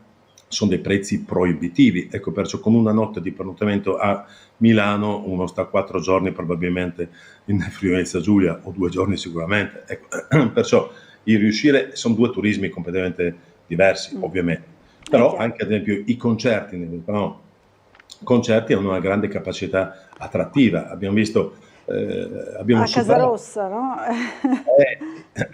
Abbiamo superato il test. C'era chi gufava e diceva no, non riuscirete a riqualificare, non riuscirete a essere pronti nella ristrutturazione di Casarossa. Noi lasciamo sempre invece parlare. È andata molto bene, no? Questo avvio insomma dei concerti a Casarossa, giusto? È così, perché poi c'è dell'altro, no?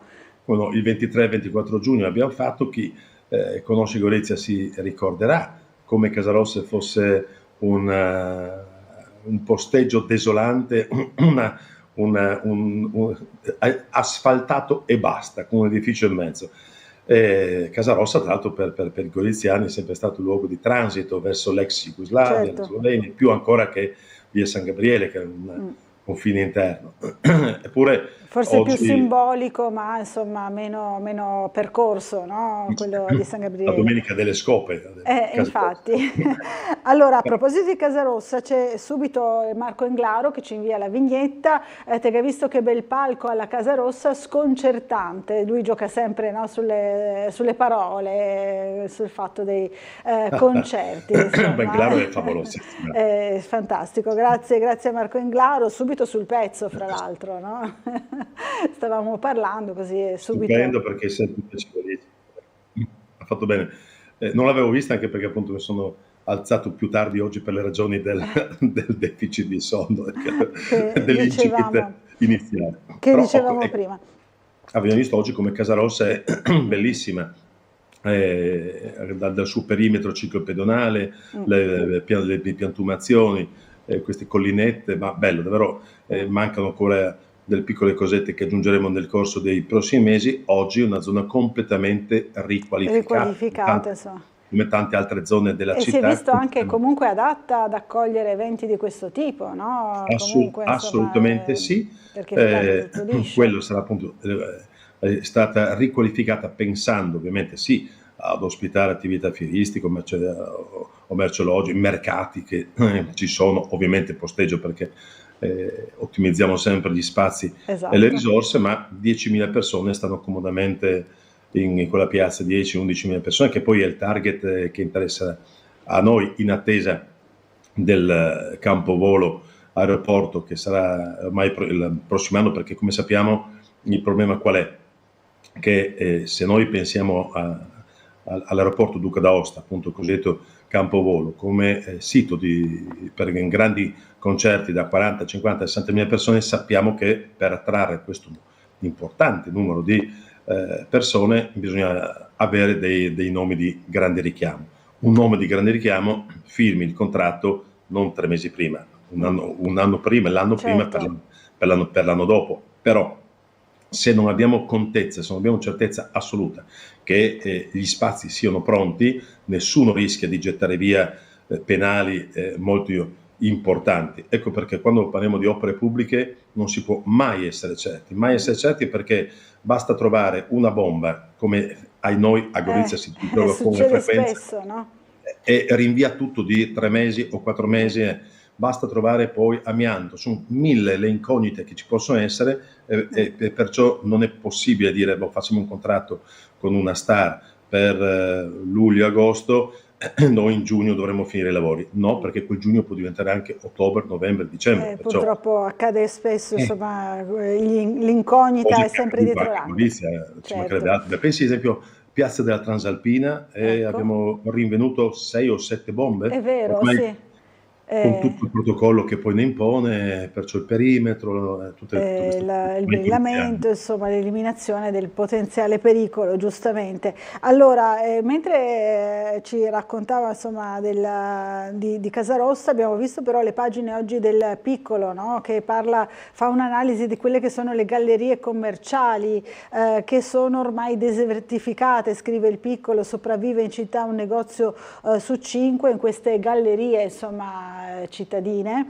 E poi invece si fa un'analisi di Via Rastello, che è trainata da Go 2025, però c'è insomma chi si preoccupa, dice serve maggiore slancio per il futuro. Comunque va un po' meglio, no? Sicuramente da altre parti. Molto. Ecco. Nel senso che il comune, cioè il pubblico, ha fatto molto di più di quello che oggettivamente si pensava potesse fare.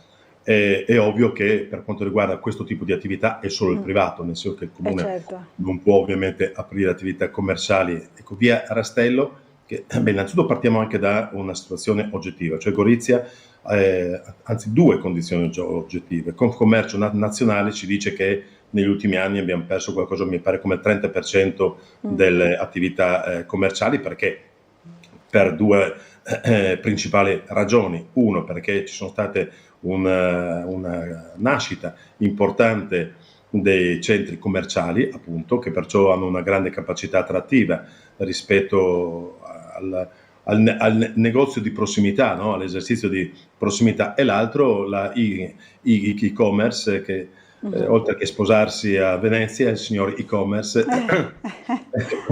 dico Amazon per dire, naturalmente ci sono tantissime altre piattaforme, ecco, però abbiamo visto come questa qui sia stata devastante da questo punto di vista, semplicemente perché è una evoluzione del commercio, ci mancherebbe, e perciò questo è una cosa che ha colpito tutta Italia, zone più, altre zone meno, perciò un 30%. Inoltre Gorizia aveva una pletora di esercizi commerciali sproporzionato, ma largamente sproporzionato rispetto al numero di abitanti. Perché? Perché Gorizia ha svolto per decenni un ruolo di città emporio verso l'allora Jugoslavia, e all'inizio... Ed è questo il motivo, no? È chiaro, proprio oggi le caratteristiche cambiate, insomma. Non solo ha cessato, ma oggi comprensibilmente, perché la globalizzazione è questa, non scopriamo nulla se non l'acqua calda, che i goriziani si recano oltre confine, perché quello che si trova a Gorizia, Trieste e Udine, o si trova a Nuova Gorizia, a Lubiana, ma ripeto, questa è globalizzazione, perciò...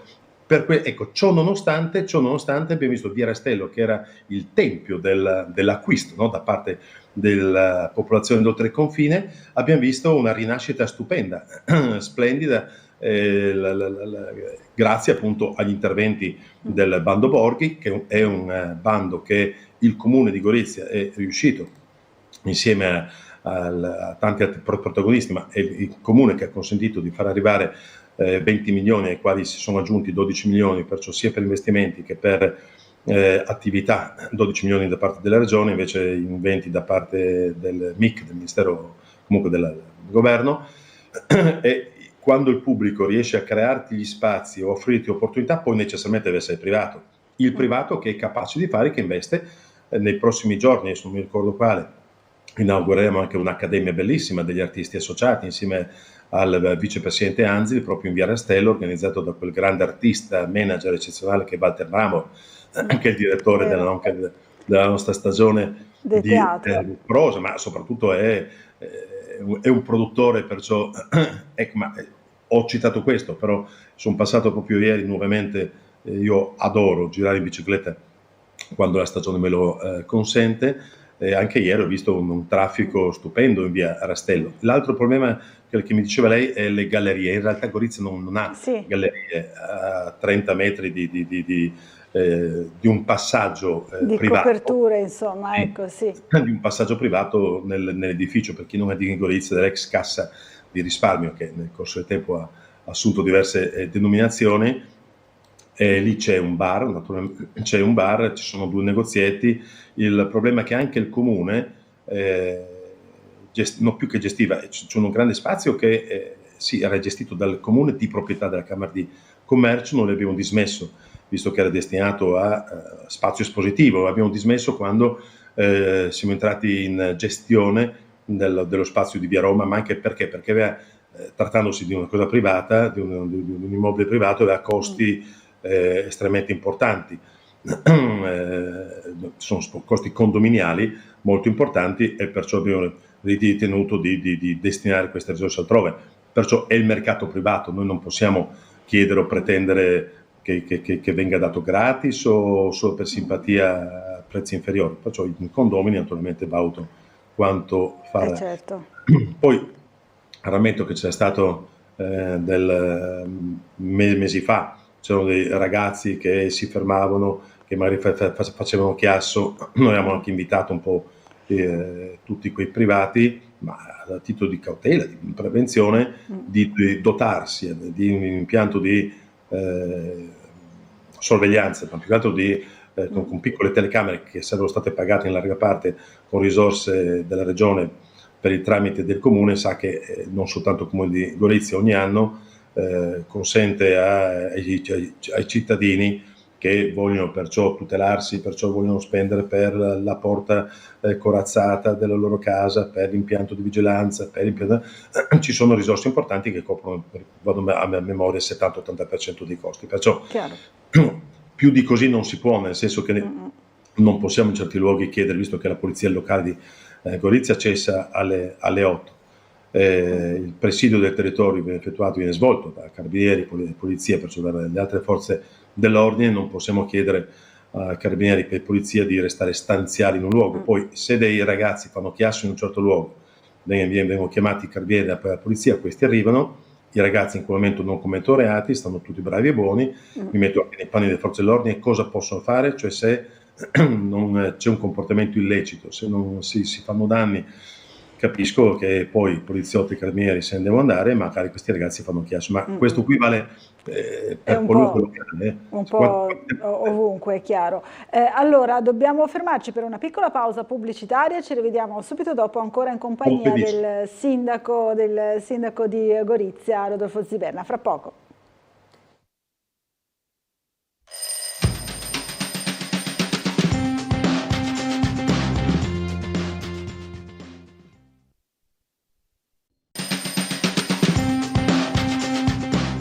Eccoci in diretta, ancora Sveglia Trieste, 8:35 del mattino, insieme al sindaco di Gorizia, Rodolfo Ziberna. Allora, sindaco, leggiamo anche qualche mail che è arrivata. Ci scrive Nevio: buongiorno Sveglia, bellissimo il concerto che si è svolto ieri sera in Piazza Unità con tanta gente. Mi piacerebbe tanto vedere tanta gente per la difesa della pace e per i propri diritti, e che Trieste ritorni ad avere più servizi come erano una volta, ci scrive Nevio.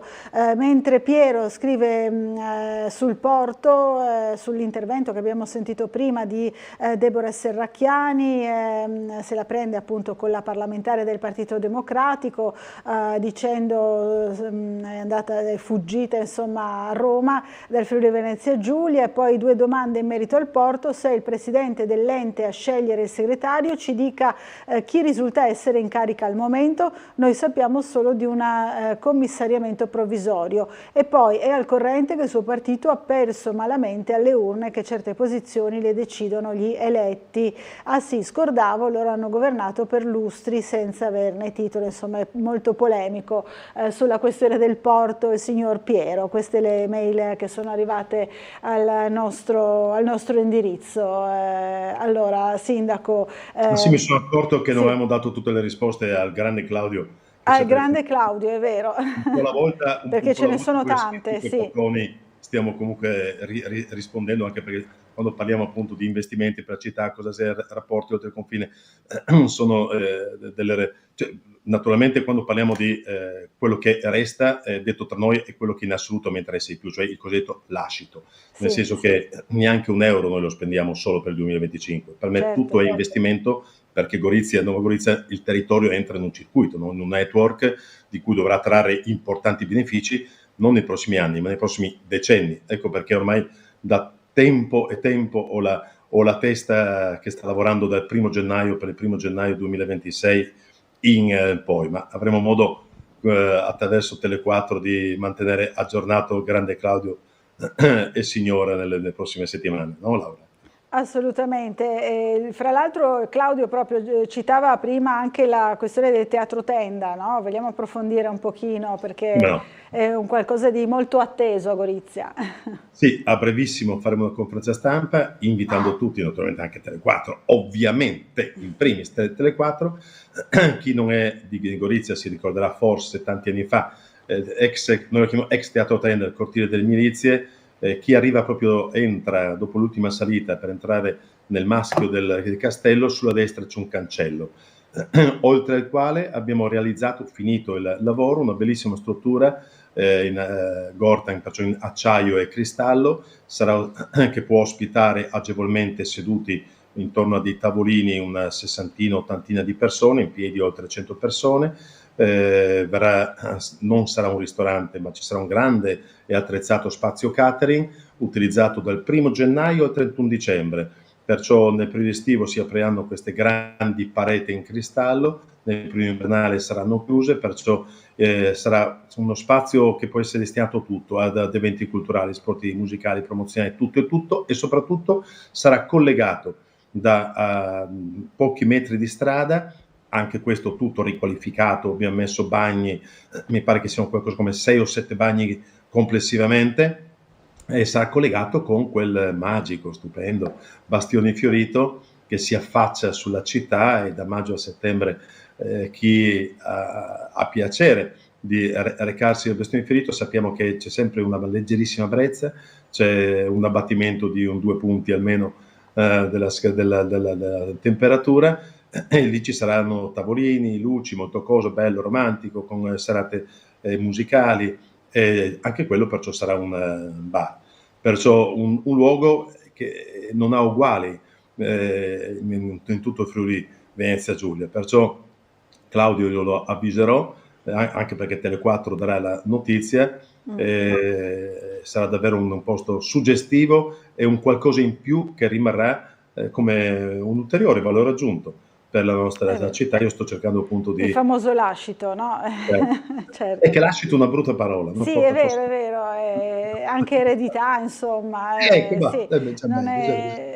Non rende l'idea che, insomma, lascito si intende proprio per quanto riguarda l'evento, no? L'evento in sé, che si conclude a dicembre, però poi continua, ecco, quindi il prosieguo, possiamo dire così, dai, di questa avventura di Go 2025. Ancora una data, Sindaco, non c'è per questa inaugurazione, però c'è una data certa, lo dicevamo prima, invece per la Valletta del Corno, giusto? Sì, quasi certamente dovrebbe essere l'11 luglio, ne so che i lavori sono finiti, e sarà una zona, penso probabilmente la zona più illuminata di Gorizia, dotata di decine di telecamere, anche perché dobbiamo pensare naturalmente che non può diventare un luogo di aggregazione o di fenomeni non graditi ai cittadini, e qui mi fermo. Ci siamo capiti, deve essere perciò uno spazio per le famiglie, dai bambini agli anziani, e sappiamo che perciò, tra l'altro, uno dei pallini nostri è quello di collegare la Valletta del Corno proprio con la città, e lo faremo attraverso la realizzazione di un ponte in acciaio e legno che dalla valletta arriverà proprio quasi certamente nella zona all'altezza di via Boccaccio, perché ci piacerebbe, adesso ci stiamo lavorando sopra, ci piacerebbe collocare nella Valletta del Corno delle opere di artisti. Stiamo dialogando in questo senso, con delle sculture che possono perciò rimanere all'aria aperta, e perciò un parco sì verde, ma anche una sorta di museo cielo aperto. Sono tutte cose sulle quali stiamo lavorando, ma ripeto, a proposito di cose sulle quali stiamo lavorando, è ovvio che dobbiamo pensare ai prossimi anni, perciò chi conosce Gorizia, il ponte di Piuma, quello che alla fine di Viale 20 Settembre traguarda, supera il fiume Isonzo per andare verso Slavio e San Floriano, quel ponte lì abbiamo già un progetto di massima con costi intorno ai 5 milioni e mezzo, quasi 6 milioni, è un ponte che assolutamente non è più adeguato, ma da decenni, alle esigenze della città, visto che io ho la fobia di tutto ciò che può essere insicuro. Guai se dovessimo per motivo qualunque chiudere per un anno e mezzo quel ponte, non consentirne l'attraversamento, creeremo disagi importantissimi per tutta la città. Ecco perché siamo pronti non appena reperiremo le risorse, per raddoppiare il ponte. Sarà una cosa stupenda, piste ciclopedonali, lato destro, lato sinistro, carreggiate più grandi, bellissimo. Quello sarà una cosa bellissima. E un'altra cosa che ci siamo impuntati è l'altro ponte, il ponte 8 agosto, quello che perciò è quello che poi conduce verso Luginico, Mossa, Udine. Certo. Altro snodo importantissimo, insomma, di Gorizia, no? Centrale. Mentre il ponte ovviamente è essenziale, quel cavalcavia, cioè il viadotto Ragazzi del 99, è un viadotto che non serve più, perché era stato ideato, progettato, realizzato per una Gorizia che non c'è, ed è davvero orribile, oltre al fatto che dobbiamo spendere ogni anno tanto per la manutenzione, perché, ripeto, per noi il punto uno ante in assoluto è sempre stato la sicurezza.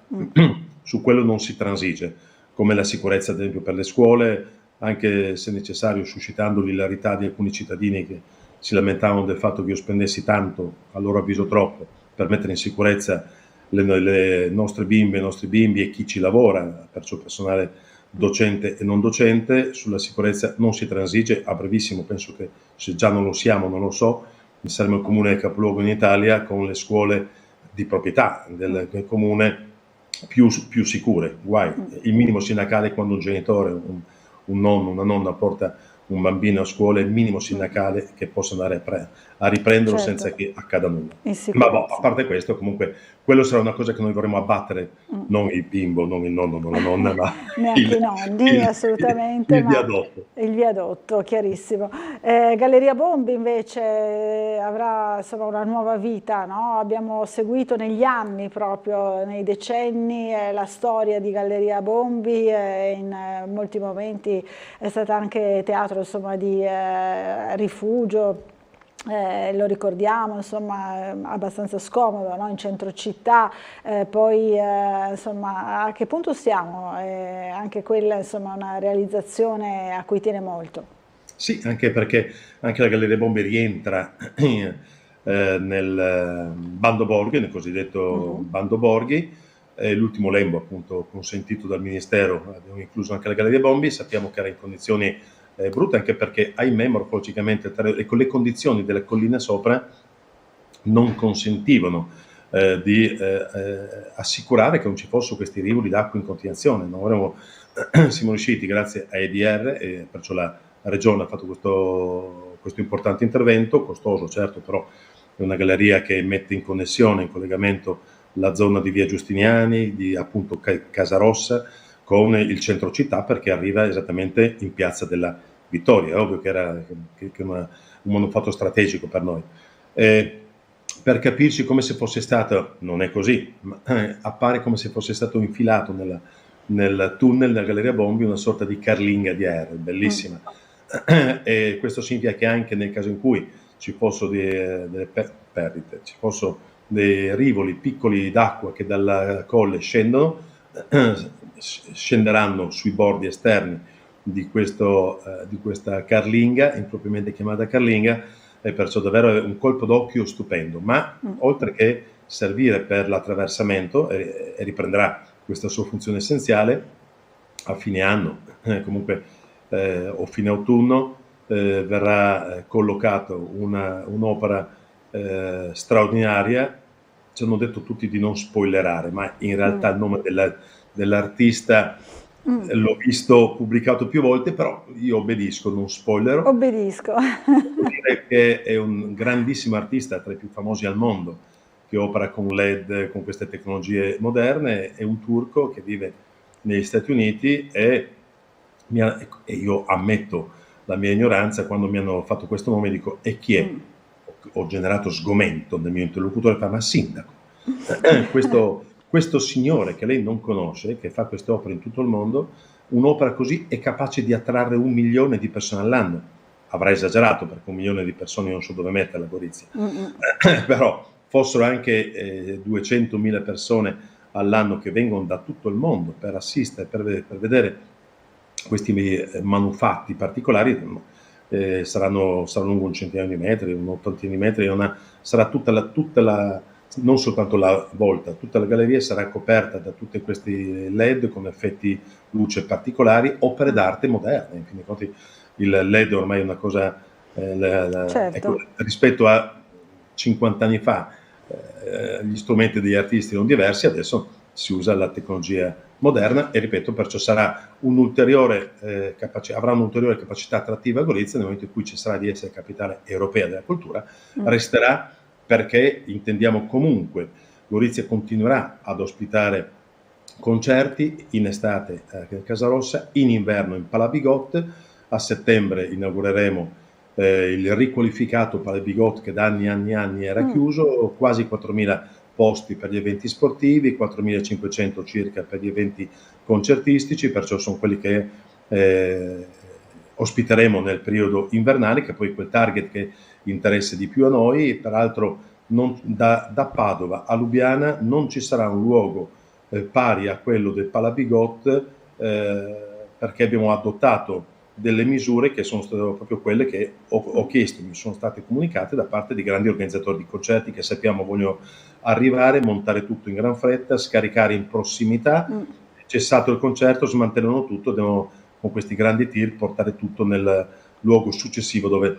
Quindi è un luogo comodo, insomma, diventerà un luogo molto comodo per questo tipo di eventi. Però poi occhio se abbiamo poi un po' di tempo anche per le grandi mostre che sono in corso. Certo, ne avete inaugurata una fra l'altro anche ieri, insomma, ce ne sono di grandi, di meno grandi, però Gorizia è davvero piena di mostre in questo periodo.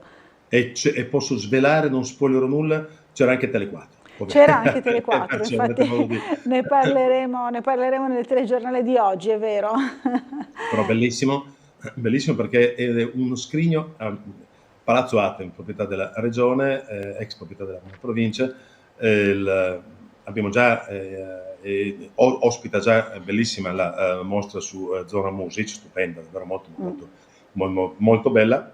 Al piano terra è stata inaugurata questa mostra su Voi siete qui, cioè una sorta di scrigno aperto, e è stato tolto da questo scrigno selezionando tutte proprietà della regione, perciò dal manufatto particolare, la foto, oggettistica, quadri, e perciò quasi dire, un po' come quando ci si trovava, non c'era il cellulare, c'erano ancora le foto in carta, quando ci si trovava intorno a un tavolo, e perciò quando qualcuno aveva degli ospiti prendeva queste raccolte di fotografie per condividere con gli amici, con i parenti. Ecco, è un po' come se il territorio volesse condividere con chi, non soltanto con i goriziani, con chi viene a Gorizia, quella che è la storia della nostra città, le radici della nostra città. Ma sappiamo che Palazzo Atem ha ospitato fino a pochi mesi fa, quella bellissima mostra su Andy Warhol, che ha attratto oltre 60.000 persone.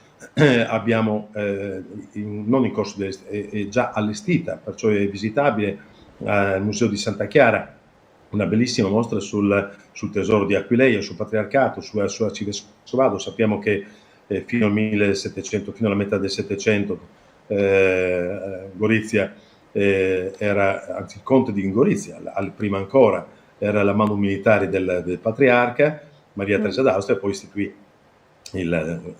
l'arcivescovado, verso mezzo del patrimonio a Gorizia e mezzo a Udine. Comunque sono bellissime opere, oltre 200, in uno spazio di 2000 anni, perché abbiamo la prima traccia, una pietra che è stata incisa o commissionata quantomeno da un centurione, risale al primo-secondo secolo d.C. ed è stata rinvenuta sul fiume Isonzo, all'altezza di quello che era il ponte attraverso il quale chi voleva recarsi ad Oriente doveva necessariamente attraversare. Perciò dal primo-secondo secolo d.C. fino quasi ai giorni nostri abbiamo paramenti sacri, arte sacra, quadri.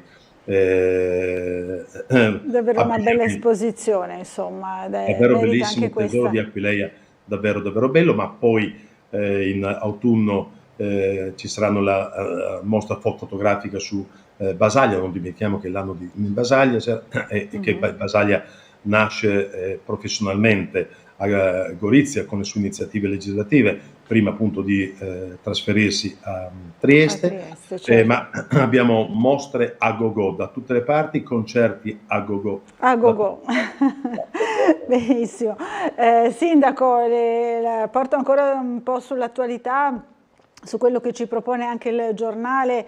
C'è un lato che purtroppo interessa tante città in Italia, che è la crescita delle famiglie, no? Che bussano ai centri d'ascolto della Caritas. C'è tutto il rapporto, vediamo anche la sua assessora al welfare, Silvana Romano, che è sempre molto attenta appunto a queste tematiche, sempre presente, e il direttore della Caritas diocesana, che ha illustrato questi dati, questo 22% di famiglie in più che bussano ai centri d'ascolto. È impressionato anche il fatto che siano famiglie, no? E quindi tra le persone che hanno chiesto aiuto, 1 su 2 vive in un nucleo composto da più familiari.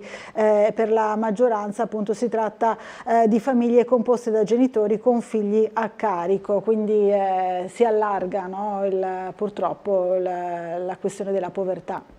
Noi sì, e tenga conto che penso che nel nord-est in proporzione il nostro comune, tra i comuni capoluogo, sia quello che destina più risorse al sociale. Andando a memoria, noi su un bilancio noi pareggiamo il bilancio intorno ai 150 milioni circa, 36 milioni noi li destiniamo al sociale, una cifra importantissima, però primum era, non so se sia corretto attribuirlo ad Aristotele, ma probabilmente lo si faceva visto la sua filosofia di vita, però primum vivere deinde filosofari, cioè prima bisogna vivere, poi si fa tutto il resto, lavora.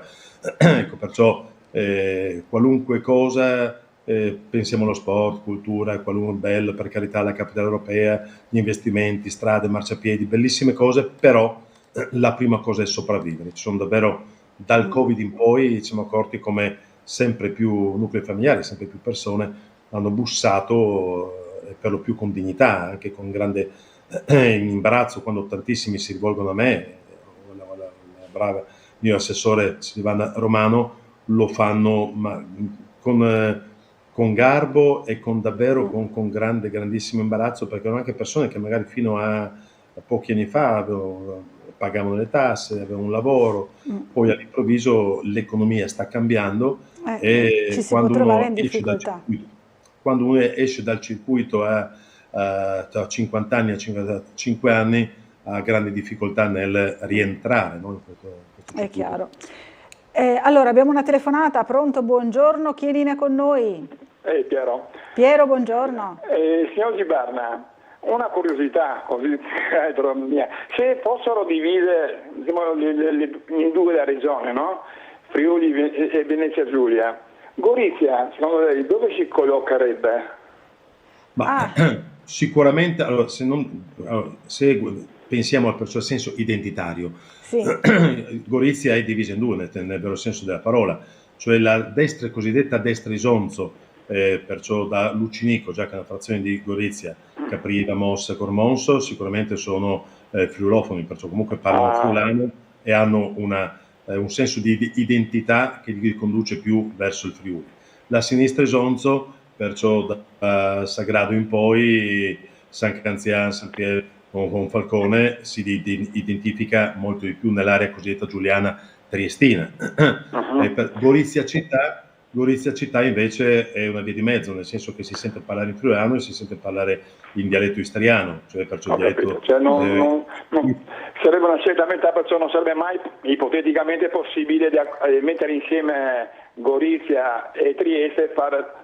So che è utopia, e per non sentirsi sempre chiamati Friuli più delle volte in tutti i telegiornali, no? Venezia Giulia è proprio una roba, è come uno dicesse solo Emilia, non dice mai Romagna, dice sempre Emilia. È uguale qua, quando parlano i telegiornali, Friuli, Trieste, Friuli, cioè, ma allora dà un po' fastidio. Se si potrebbe fare una scissione, come dire, far dividere. Condivide il sindaco, sì. Non so, allora, so che perciò non ci sarà mai, ma era giusto una curiosità. Allora mi fa piacere, per esempio, c'è il cantante, conosci Gino Paoli? Come no, questo è bellissimo. Quando intervistavano, adesso di meno, quando intervistavano Gino Paoli, dove sei nato? Monfalcone, Trieste. Lui ha sempre detto così, Monfalcone, faccio un esempio, no? Per sentirsi di qua. Ma in realtà Monfalcone, forse all'epoca quando nacque Gino Paoli era proprio in provincia di Trieste, perché lo so perché mio papà è più o meno della stessa età. Monfalcone, Trieste, dice. Va bene, grazie, mi scusi. Grazie Piero, buona giornata, si immagini. Una volta Monfalcone era provincia di Trieste, no? Poi invece è passata alla provincia di Gorizia. Allora ringraziamo. È bizzarro come sa, se lei pensa alla città di Udine e al resto dei Friuli c'è una differenza importante. Mentre in tutto il Friuli si parla più che prevalentemente quasi esclusivamente friulano, nella città di Udine invece sono molto resti a usare il friulano. È vero. E con cadenze più pordenonesi, cioè quel friulano quasi venete, sì, è vero, infatti, lo notiamo, insomma, siamo un bel miscuglio un po' dappertutto. Domani avrete ancora una bella gara di ciclismo, leggiamo sempre qui sul giornale. Professionisti, quindi continuano gli eventi anche per quanto riguarda lo sport. Ieri ha dato la Costituzione ai 18enni, momento sempre molto bello, insomma, delle città. Ma sai perché? È la prima volta che lo faccio e continuo a farlo ogni anno, perché ho consegnato questo il testo della Costituzione in 4 lingue, in italiano, in sloveno, in friulano e in tedesco, che sono quelle 4 lingue che venivano parlate, come lei ben sa, sul nostro territorio. C'era quella conoscenza passiva, ciascuno all'interno di un nucleo familiare si rivolgeva all'altro componente nella propria lingua elettiva, quella che sceglieva, quella che appunto preferiva. Gli altri componenti del nucleo familiare rispondevano nella lingua che loro avevano scelto, ma tutti comprendevano le altre lingue, perciò questa c'era non un bilinguismo che non ha nulla a che fare, ma era la conoscenza passiva, perciò del tedesco, del friulano, dell'italiano, dello sloveno. E guardi che abbiamo avuto un centinaio di ragazzi e non mi aspettavo una tale presenza, e abbiamo dato uno per uno, chiamandoli uno per uno, bellissimo, abbiamo una bellissima gioventù. È chiaro che uno può accedere al testo attraverso Google, con i cellulari, con i computer. La loro presenza però mi ha davvero rinfrancato. Siamo orgogliosi delle nostre ragazze e dei nostri ragazzi. Importante. Allora, c'è l'ultima telefonata per questa prima parte, sentiamola subito. Pronto, buongiorno? Pronto, buongiorno. Quasi Gianni che parla. Buongiorno Gianni. C'è tanto tempo che telefono, ma nessuno rispondeva. Allora cosa fa in zona Cesarini? Mi volevo dire al dottor Ziberna che tanti anni fa ho letto un libro, Un altro mare, che raccontava di Miche Stette, il libro è di Claudio Magris, di Miche Stette e di un certo Mraule, se non sbaglio, un grande amico di Miche Stette. Amico che si andò nella Pampas Argentina dopo che Miche Stette purtroppo si è accoppato. Ecco, mi volevo dire che non ho mai più sentito sta roba, non ho mai più sentito Mraule, questo nome, mai più. Dopo in Istria, dopo tante robe che conta il libro, ma io volevo solo sapere perché non si nomina, solo qua. Scusa, una sua curiosità molto interessante. Per quarti d'ora che ero con questo telefono. Grazie Gianni. Ho tanto piacere di parlare con il nostro amico qua, il dottor Ziberna. Grazie Gianni, grazie. Gianni è sempre molto curioso delle storie non soltanto di Trieste ma anche appunto della nostra regione, ci così racconta un particolare di un libro che ha letto, andremo a leggerlo anche noi e così magari... Però posso confortare Gianni, nel senso che noi sappiamo che Carlo Miche Stette, che sappiamo che è morto suicida a 22 anni, 23 anni, e peraltro credo che sia proprio stato Mraule che gli regalò la sua pistola prima di andarsene in America Latina, e credo che sia proprio con quella pistola che Miche Stette si è suicidato. Però c'erano quei 3 grandi amici, perciò Miche Stette, Paternolli e Mraule, che in quello che si chiama appunto Palazzo Paternolli in Piazza della Vittoria, di fronte, proprio quasi di fronte alla casa della famiglia di Miche Stette, c'è un palazzo d'angolo. È finita la riqualificazione, a brevissimo verrà inaugurata un'iniziativa privata, e nella soffitta quella è stata mantenuta, perciò quella soffitta in cui Mraule, Miche Stette e Paternolli, questi 3 amici, si trovavano nel pomeriggio e la sera a parlare, a discutere, e quello spazio lì bellissimo resterà per le persone che vogliono leggere, che vogliono informarsi su Miche Stette, su Mraule, su Paternolli. Però quando noi parliamo spesso, visto che il Miche Stette è un personaggio di grandissima importanza per la nostra storia, non soltanto perché è stato definito uno dei più grandi filosofi del Novecento, nonostante la sua giovanissima età, ma anche un artista, opere grafiche stupende, bellissime. Penso ai taccuini di Miche Stette. Miche Stette aveva una dote: lui, su un pezzo di carta di formaggio con una matita, era in grado in 30 secondi di delineare i tratti del volto di una persona. Ci sono delle sue opere autoritratti bellissime di Carlo Miche Stette, una delle quali è stata appena utilizzata per 40 giorni nel Quadrilatero della Moda di Milano, ma senza... il 24 luglio nel parco di Villa Coronini, grazie al regista, sceneggiatore, autore Massimiliano Finazza Flori, presenteremo il docufilm realizzato grazie alla RAI, grazie alla Regione, grazie al Ministero degli Esteri, un bellissimo docufilm con interviste particolari, con immagini suggestive in cui si parla ovviamente di Miche Stette, ma tante altre iniziative su Miche Stette le abbiamo già svolte, altre verranno realizzate, però effettivamente si parla di Michesteter, solamente chi è un cultore poi va a cercare e legge anche Mauler, legge anche Paternoli. Riesce a trovare anche gli amici, insomma, è chiarissimo. Grazie il sindaco Rodolfo Ziberna, torni presto a trovarci o in collegamento anche qui in studio e buon lavoro, buona giornata, grazie. Grande saluto a lei, un abbraccio a lei, allo studio e ai tantissimi telespettatori. Grazie sindaco, noi ci fermiamo per un po' di pubblicità, a fra pochissimo in compagnia del consigliere regionale, capogruppo del Partito Democratico Diego Moretti.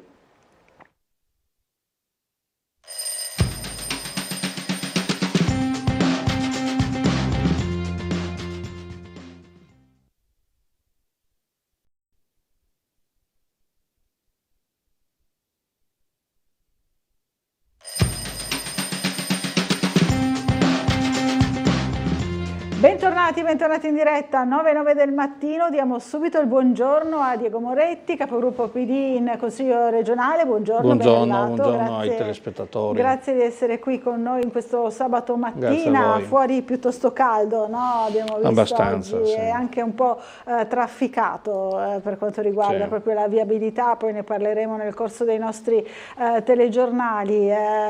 Consigliere, torniamo però ai lavori del Consiglio regionale di questa settimana e anche della prossima, perché martedì c'è una seduta molto, molto importante. Magari ricominciamo proprio dal tema della mozione, dell'ormai famosa mozione della maggioranza a sostegno della Giunta. È stato detto appunto da parte della maggioranza questa mozione rafforza il lavoro della Giunta nel segno della continuità. Voi dell'opposizione l'avete aspramente criticata, certo. Per quali motivi? Ma perché riteniamo che questo, che è l'epilogo di una vicenda che oramai si trascina da più di un mese, perché ricordo che il 20 maggio in Consiglio regionale chiedemmo al Presidente di venire in aula e spiegare quello che stava succedendo. C'erano appena state le dichiarazioni del Ministro Ceriani e soprattutto c'era la farsa, la commedia della remissione del mandato assessorile da parte di 7 assessori su 10. 7 su 10, sì. Ovviamente il Presidente non si presentò in aula, non ritenne di assecondare questa nostra richiesta, ma quello che è più grave è che in queste settimane di fatto non solo la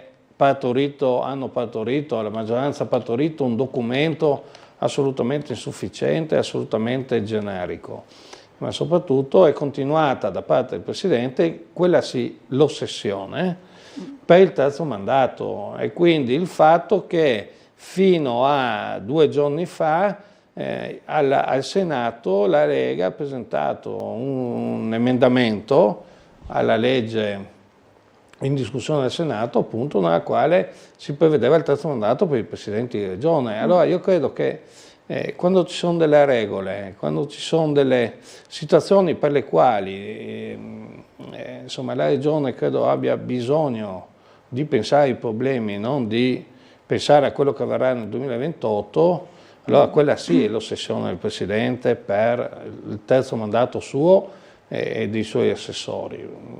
Per cui l'abbiamo definita una sceneggiata e martedì, quando andremo a votare la mozione della maggioranza, lo riprenderemo, lo ripeteremo, perché davvero ci sembra che con le istituzioni non si debba giocare.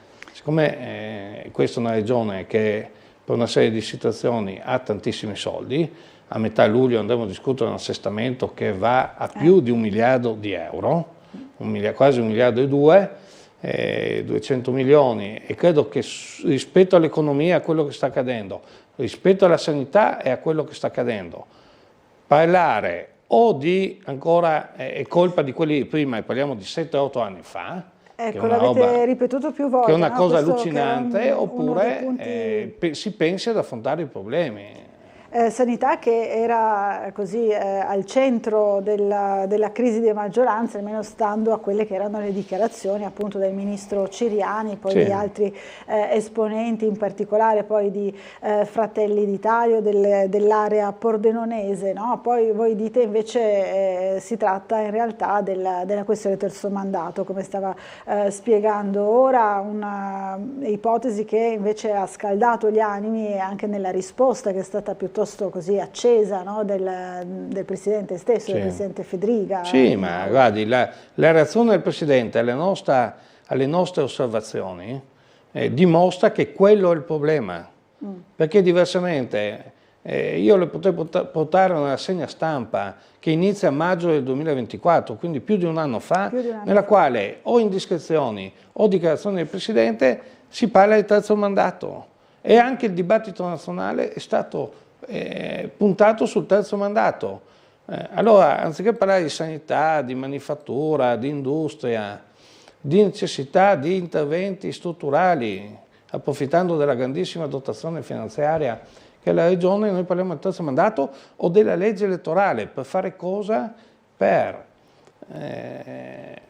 restringere gli spazi di democrazia, perché buon gioco il Presidente di dire che c'è chi prende meno voti e ha più seggi, ma il Presidente dimentica o fa finta di dimenticare, propendo per la seconda ipotesi, perché la persona è capace, intelligente e soprattutto conosce bene i meccanismi elettorali, che una legge elettorale vive di soglie di sbarramento, per cui se non raggiungi una certa cifra non entri nemmeno in Consiglio regionale, di conseguenza nel sistema costituzionale di un'assemblea legislativa, perché è la Costituzione che definisce quelli che sono i pesi, i poteri e i contrappesi e i contropoteri, non a caso assegnando alla minoranza, e quindi o meglio alla maggioranza, il fatto che non può andare oltre una certa rappresentanza di seggi, magari pur prendendo più voti, perché più del 60% dei seggi non si può andare. Perché? Perché per ovvi meccanismi, se tu devi cambiare il sistema di governo, oppure in questo caso la legge elettorale regionale, tu puoi farlo, ma devi avere una maggioranza più ampia di quella che ti ha eletto, in modo tale che le regole siano concordate con tutte le forze politiche. Chiaro. Non solo hanno fatto questo, ma hanno anche stanno cambiando meglio la norma sul referendum confermativo, che non prevede il quorum, così cambiandola prevedono il quorum. Abbiamo visto anche nei recenti referendum come esponenti istituzionali, tra cui lo stesso Presidente Fedriga, legittimamente hanno invitato all'astensione. Allora noi ci lamentiamo che va poca gente a votare, in più alimentiamo l'astensione quando si tratta di esprimersi sui referendum. Credo che non sia stato un bel esempio per i cittadini e per il senso di democrazia che ciascuno di noi ha. Chiarissimo. Tornando al terzo mandato, proprio ancora oggi, no? Lei parlava prima di rassegna stampa da addirittura maggio dell'anno scorso, si torna a parlarne nonostante appunto questa pronuncia. C'è l'articolo oggi, terzo mandato, la Lega spera ancora, aspettiamo il parere della consulta, e poi in Regione il partito si riorganizza e nascono i dipartimenti proprio per sanità e enti locali guidati da Cisint, dall'ex sindaco di Monfalcone. Come commenta insomma questa notizia, questa speranza che ci avevano già comunicato anche il suo collega insomma di Scranni però della Lega, del partito della Lega, il capogruppo Calligaris, ci aveva detto non è una pietra tombale la pronuncia dell'altro giorno insomma sul terzo mandato. Guardi, dal punto di vista politico credo si sia data la pietra tombale, perché credo quella di 2 giorni fa sia stata la quinta volta che è stato bocciato un emendamento a favore del terzo mandato.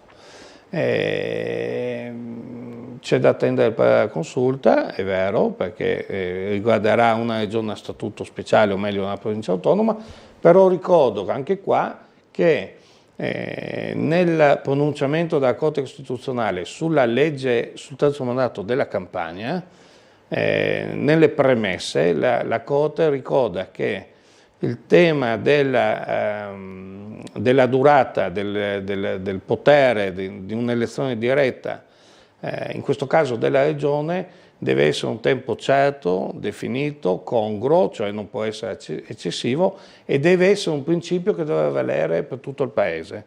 Non può valere per le regioni a statuto speciale piuttosto che per le regioni a statuto ordinario. Per cui certo c'è da attendere il parere della consulta, ma anche qua la ritengo una difesa d'ufficio. Ricordo che quando non è passato l'emendamento al Senato e hanno avuto un confronto prima in Consiglio dei Ministri, Salvini, di fronte al no di Forza Italia e al temporeggiamento di Fratelli d'Italia, ha detto: beh, ho capito che non c'è più spazio. Quindi la ritengo una difesa d'ufficio, come ritengo una difesa d'ufficio quella che poco fa abbiamo letto dalla stampa, dalla stessa Lega. Dalla stessa Lega. Allora, una telefonata, pronto, buongiorno, chi è in linea con noi?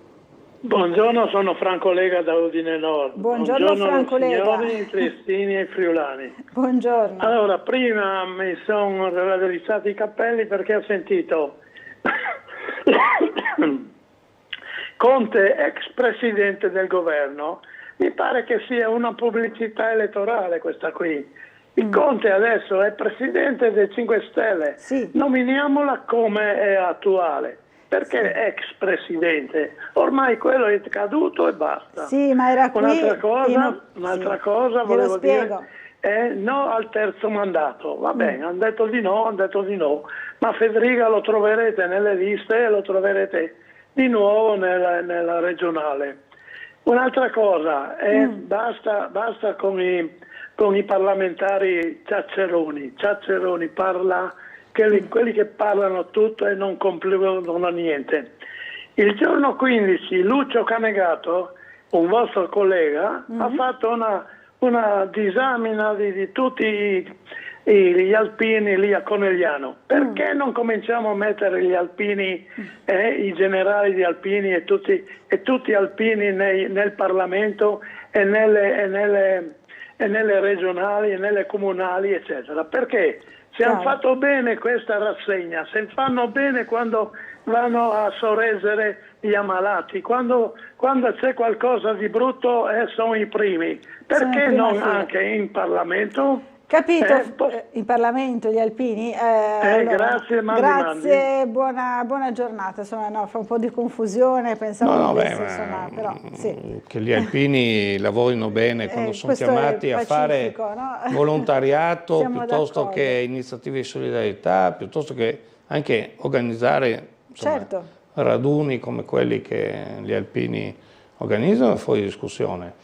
Diversi alpini sono consiglieri regionali parlamentari, sono validi come ciascun cittadino, non è detto che essere alpino è uguale a essere un bravo parlamentare, un bravo consigliere regionale. Questo vale per tutti, insomma, vale per me, vale per chiunque. Vale un po' per tutti. Allora, ci dobbiamo fermare, volevo spiegare solo al signor Franco che prima appunto anch'io ho detto ex Presidente del Consiglio Conte, perché era qui proprio per ricordare quell'evento di 5 anni fa, della chiusura poi della riconversione, la firma dell'accordo di programma per la riconversione della Ferriera di Servola, e lui in quell'occasione era proprio appunto Presidente del Consiglio, anche per spiegare che poi Patuanelli, il triestino, era ministro dell'industria proprio in quella occasione, per questo che è venuto qui a Trieste. Poi che si tratti anche di un'iniziativa elettorale, insomma, fa parte anche della vita, insomma, del movimento dei 5 Stelle.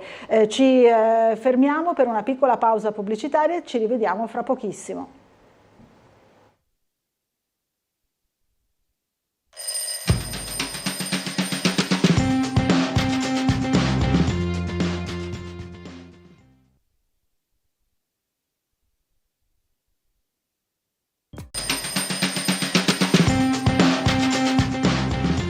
Bentornati in diretta, ancora in compagnia di Diego Moretti, qui con noi, capogruppo del Partito Democratico in Consiglio regionale. C'è già una telefonata in arrivo, la sentiamo. Pronto, buongiorno. Buongiorno. Sì, pronto? Sì, pronto, sì, buongiorno. Pronto? La sentiamo, buongiorno. Sì, buongiorno. Allora, Intanto volevo salutare l'ospite e salutarla lei.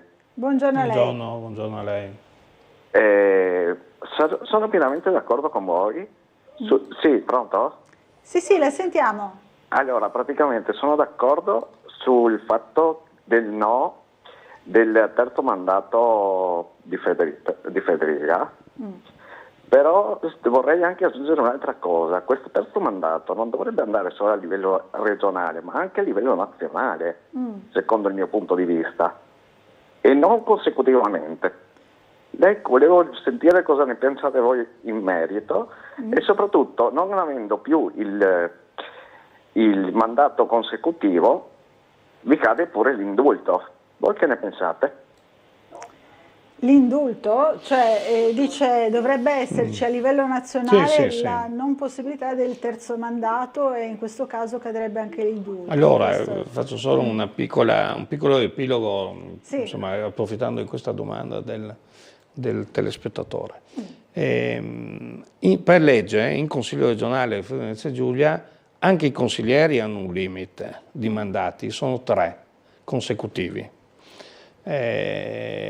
Giusto o sbagliato, il legislatore ha ritenuto di fare questo anche per favorire in qualche maniera ex legge un ricambio della classe, diciamo, dirigente, quindi di chi comunque viene eletto, perché ricordo che i consiglieri regionali, diversamente dai parlamentari, sono eletti perché prendono preferenze sul territorio, non sono eletti perché hanno le liste bloccate. I parlamentari non hanno limiti, né quelli che, diciamo, poi vanno al governo, né quelli che rimangono in Parlamento, perché la Costituzione, la legge, ritiene che un'assemblea legislativa non abbia dei limiti, cioè il componente dell'assemblea legislativa deve avere dei limiti, tant'è che vi sono parlamentari che lo sono a 40 anni, pochi, sulle dita di una mano, ma ci sono.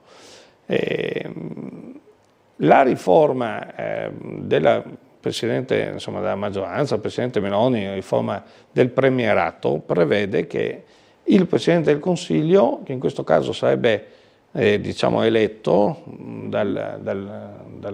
dai cittadini, dal popolo, parla di 2 mandati. Oggi non c'è un mandato. Io distinguerei però tra chi ha ruoli di governo e ha un potere, in questo caso importante perché viene eletto direttamente, e chi ha ruoli di legislatore. È chiaro che chi ha un ruolo legislativo non direttamente legato al governo della regione o dello Stato, è corretto che possa anche non avere limiti. Magari si potrebbe porre dei limiti, come accade in Friuli Venezia Giulia anche per i consiglieri regionali. Diversamente ciascun partito ha le sue regole interne, per cui una volta c'era il Partito Comunista e più di 2 mandati non li dava, salvo deroghe, altri partiti anche della Prima Repubblica avevano 3-4 mandati, cioè poi dipende. È chiaro che ciò che fa venire meno, a mio modo di vedere, la fiducia su questo è il fatto che, ad esempio, alla Camera tu di fatto non sai chi eleggi, perché con le liste bloccate il primo viene eletto, il secondo non si sa, il terzo non di sicuro, in una regione piccola come la nostra. E credo che questo dovrebbe cambiare prima di tutto. Cioè, comunque le preferenze, che hanno anche loro i loro aspetti negativi, sono l'unico strumento che permette al cittadino di scegliere la persona che li rappresenta, che li deve rappresentare in quel territorio, in Consiglio regionale piuttosto che in Parlamento. Questo dovremmo ritornare, secondo me, ad avere. Ecco, o comunque collegi uninominali anche piccoli, dove però il rapporto candidato-cittadino è diretto. E non è frutto di un collegio enorme, esatto, o di una decisione che, come succede per che penalizza poi la rappresentatività. Ma certo, perché poi, piccole, insomma, per essere chiari, le liste del Parlamento vengono decise a Roma da 4-5 persone per ciascun partito, e mettono chi vogliono loro, perché mettendoli in ordine di presentazione, è chiaro che passa a chi vuole il leader di quel momento. È quello che mi pare vogliono fare anche qua, con una parte di liste che sono bloccate. Perché si è parlato, no, di rivedere la legge elettorale anche proprio a livello regionale, in questo contesto proprio della crisi di maggioranza, cioè della mozione insomma, che è stata fatta, è spuntato fuori e voi l'avete sottolineato, no, come opposizione. Sì, noi modifiche di quel genere non le vedremo bene, perché riteniamo che comunque le preferenze, ripeto, sono l'unico strumento di scelta del cittadino rispetto al candidato, rispetto al suo rappresentante. Allora, se togliamo anche questo potere del cittadino, credo facciamo uno sbaglio, facciamo passi indietro, perché la scelta del cittadino è fondamentale da questo punto di vista. Allora, c'è una richiesta da parte di Nevio che ci scrive: buongiorno Sveglia Trieste, chiedo al consigliere Moretti se può presentare nel Consiglio regionale una legge che esoneri dal pagamento delle rette delle case di riposo i malati di Alzheimer e demenza senile grave, visto che sono malattie degenerative, come dice la sentenza della Cassazione, le rette devono essere a carico dell'unità sanitaria essendo delle malattie.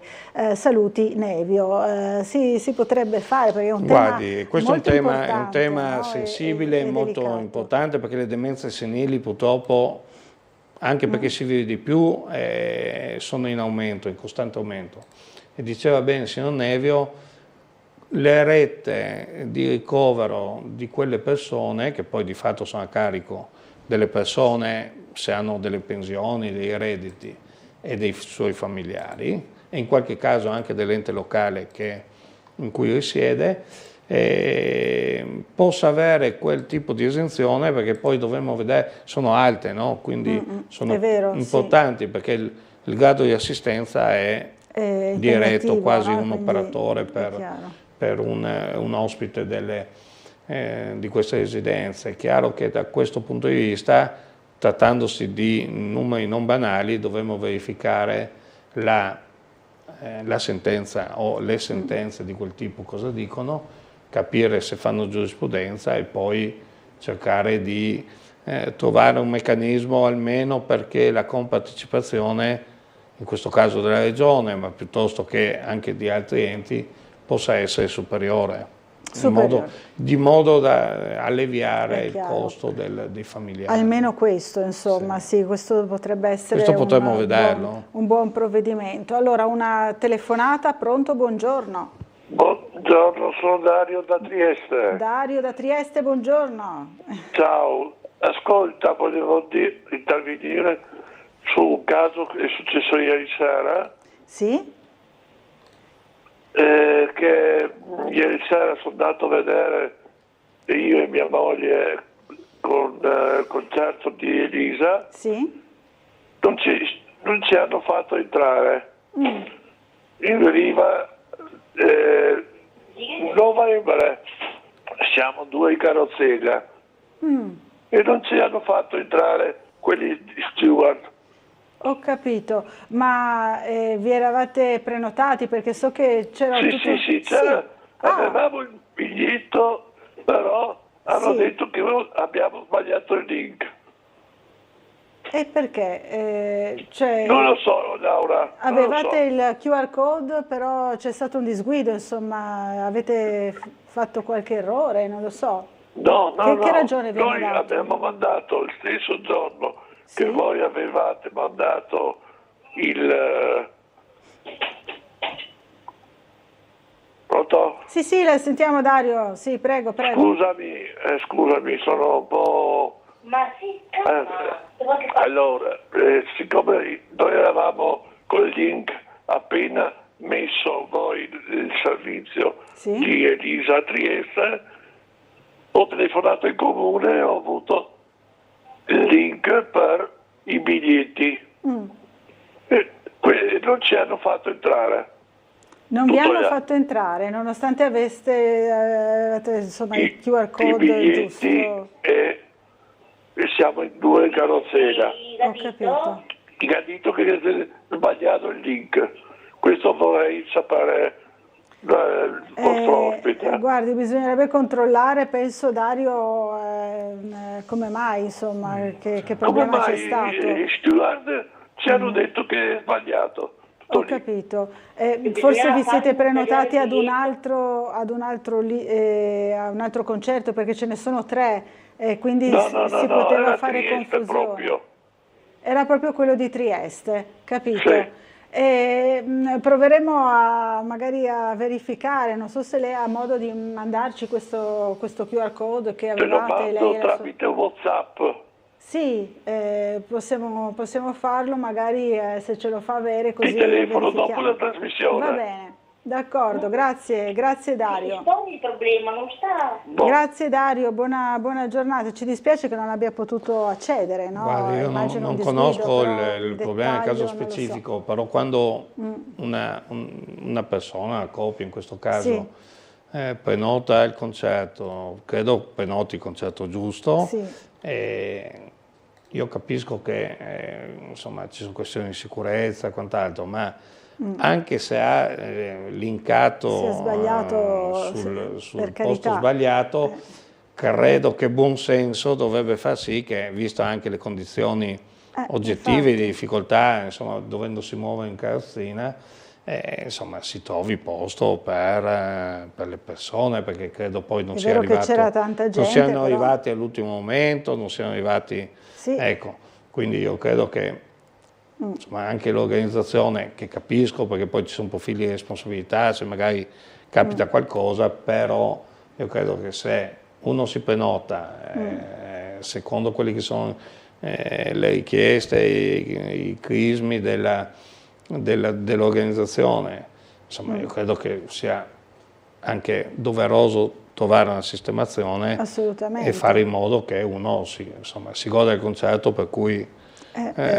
insomma, si è prenotato per tempo, ha fatto le cose come venivano richieste. Come andavano fatte, infatti non capisco. Peccato tutto. Perché poi perché si poi, sentiva anche dalla telefonata, dalla voce, anche la delusione per quanto successo. Ecco. È vero, e poi dispiace anche perché la stessa Elisa, artista sicuramente dal palco fra l'altro molto particolare, galleggiante, ha detto che era un concerto anche dedicato alle persone che avevano al territorio, ma anche alle persone che avevano qualche problema di disabilità o disabilità, perché era comunque seguibile questo concerto anche per le persone non vedenti o non udenti, insomma in qualche modo era stato fatto proprio questo accorgimento proprio per le persone disabili, quindi sorprende, insomma cercheremo di verificare come mai il signor Dario e sua moglie non sono riusciti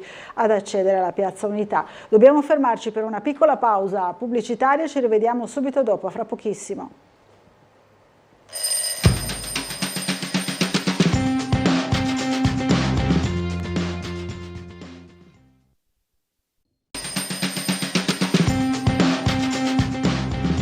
Bentornati in diretta. Allora qui con noi sempre il consigliere regionale Diego Moretti. C'è una telefonata in attesa, la sentiamo, buongiorno. Buongiorno, il signore che prima protestava per la carrozzella, che non è potuto accedere, dica. Veramente è andato, era davanti a me nella manifestazione del Bobbio dei Giuliani nel mondo. E durante le performance degli artisti guardava sempre il cellulare, giocava con il cellulare. Perciò che vada a un concerto o l'altro a distrarsi con il telefono, insultando così, offendendo gli artisti che si esibiscono per lui gratuitamente, mi sembra una protesta futile. Vabbè, verificheremo allora. Lei come non si chiama? Assume le sue responsabilità e i suoi comportamenti, però pretende dagli altri precisione, esattezza, convenienza. Io capisco la sua disabilità e i suoi diritti, però non capisco il suo comportamento, che non è conseguente a quello che pretende dagli altri. Grazie. Allora, io non c'ero, non posso sapere insomma cosa è successo, ma magari cercheremo di verificare. Grazie per quest'altro tassello insomma, che ha aggiunto il signore, che però non si è presentato. Grazie, verificheremo cosa è successo. Insomma. Allora, ci sono anche delle mail, dunque c'è Enrico che ci scrive: mai mollar con l'ovovia, vabbè, ne parleremo sicuramente ancora nel corso della nostra trasmissione, ma prima il nostro ospite parlava appunto in riferimento ai lavori del Consiglio regionale che andranno in scena nuovamente a partire da martedì, no? Con questa mozione della maggioranza, però parlava anche della prospettiva dell'assestamento a luglio, no? Quindi di un altro importante appuntamento. Insomma, i lavori interesseranno quasi tutto il mese probabilmente. Sì, fino al 24 mi pare, perché le commissioni iniziano fine della prossima settimana, il 3 luglio mi pare, giovedì, e poi proseguono fino alla settimana successiva, e poi l'aula mi pare sia dal 22 al 24, adesso non ho sotto mano il calendario. Quindi insomma saranno lavori che si protrarranno un po' nell'estate. Sì, poi comunque essendo un assestamento importante. Anche questo è piuttosto cospicuo, meno dell'anno scorso? No, più dell'anno scorso. Più dell'anno scorso? Perché si parte con 1 miliardo 180 milioni mi pare alla fine, dati da maggiori entrate fiscali, ancora in crescita, sì. Ancora in crescita e quindi sarà oggetto di interventi anche corposi in determinati settori, soprattutto per la parte investimenti. L'hanno depositato proprio ieri, quindi non ho avuto modo ancora di... Le giornate sono addirittura più ho letto dei resoconti, diciamo, frammentari che in questi giorni, per cui però si parla di quelle cifre lì. Quindi spesso voi delle opposizioni dite appunto i soldi in realtà ci sono, no? Quindi non è quello il problema, come è stato spesso in passato. Questi ultimi 2 anni le risorse sono enormi, permettono alla Regione interventi in tantissimi campi di azione, forse anche troppi, perché poi quando i soldi non ci saranno poi avrai difficoltà a tornare indietro su determinate scelte. Quello che abbiamo sempre criticato, quello che abbiamo sempre detto in questi anni e in qualche modo criticato l'amministrazione è quella di definire meglio, secondo noi, quelle 4-5 priorità e su quelle puntare, perché oggi l'economia piuttosto che il mondo dell'industria ha bisogno di certezze e di poter contare sul sostegno degli enti pubblici, in questo caso della Regione, anche in settori che magari possono rappresentare il futuro. Penso all'innovazione tecnologica nell'industria, ecco, pensare di darlo a pioggia per accontentare, no, questo è legittimo, ma ha il suo limite, cioè quello di avere un corto respiro. Un corto respiro. Allora una telefonata, pronto, buongiorno, chi è in linea con noi? Buongiorno a voi, mi chiamo Maria Giovanna. Maria Giovanna, buongiorno. Allora, io sono rimasta sconvolta dalla risposta di quel signore riguardo alle 2 persone disabili che protestavano per non essere entrati al concerto. Dico, ma come uno si permette ma anche di ingiuriare, ma allora le conosce? Cioè, ma anche di dire queste cose così pubblicamente. Ma trovo che sia una cosa estremamente squallida. Allora le conosce, c'è stato dietro, non lo so. Cioè veramente, scusatemi, ma mi ha letteralmente sconvolto e dato fastidio. Sì, ha colpito anche me, anche perché insomma era una richiesta da parte di una persona, 2 persone in realtà che hanno delle disabilità. Sì, non era una protesta né una lamentazione fine a se stessa, né tantomeno nei confronti dei cantanti. E la risposta, c'è una specie di risposta della telefonata successiva, non era per la persona che stava protestando, perché un errore c'è stato evidentemente, ma era quello che l'altra persona si è preso la briga di protestare a questa, chiamiamola protesta, fra virgolette, riguarda, cioè a livello personale poi, capito, ma come Maria ci permettiamo? Chiaro, insomma, sì, siamo rimasti insomma un po' basiti anche noi qui in studio, sì, è vero. Sì, grazie Maria Giovanna per la telefonata, insomma, anche questa... Poi il signore prima citava che questi due signori guardavano il telefonino. Sì. Io credo che ciascuno di noi capiti in ristorante piuttosto che certo, in qualsiasi luogo pubblico, in consiglio regionale, piuttosto che ascoltare l'interlocutore, siamo con... Queste scene molti si vedono sono un po' col telefonino, no? quindi giovani, anziani, questo riguarda tutti, esatto. Allora, buongiorno, ci scrive Ivan, ho installato un piccolo impianto fotovoltaico a casa mia da 3 kW nel febbraio 24, beneficiando del contributo regionale. Non possono collegarlo alla rete Enel e devo aspettare almeno 660 giorni da un adeguamento delle cabine Enel della zona. Non avrei fatto questo investimento se avessi saputo prima di questa situazione di sistema scoperta solo al momento della richiesta dall'ACCIO. In Regione si sta affrontando questa tematica? Grazie per l'attenzione, grazie per la segnalazione. Ecco, non lo so questo perché questo è un tema che ho sentito riguarda anche qualche altro caso, però devono essere casi molto molto circostanziati perché a livello di numeri non c'è questa lamentela, però giustamente è importante magari il cittadino secondo me potrebbe anche scrivere al servizio competente della regione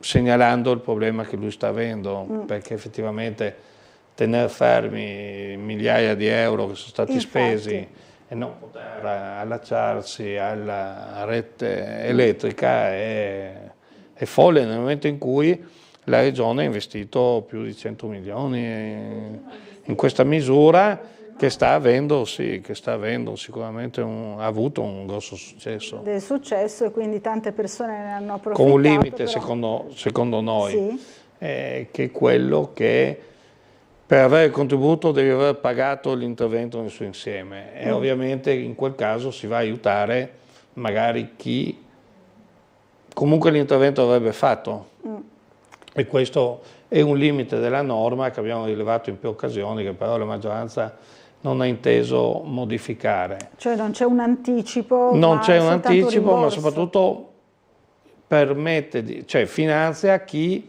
ripeto, i soldi li ha già e chi l'intervento lo avrebbe già fatto comunque, anche senza il contributo. Chiarissimo.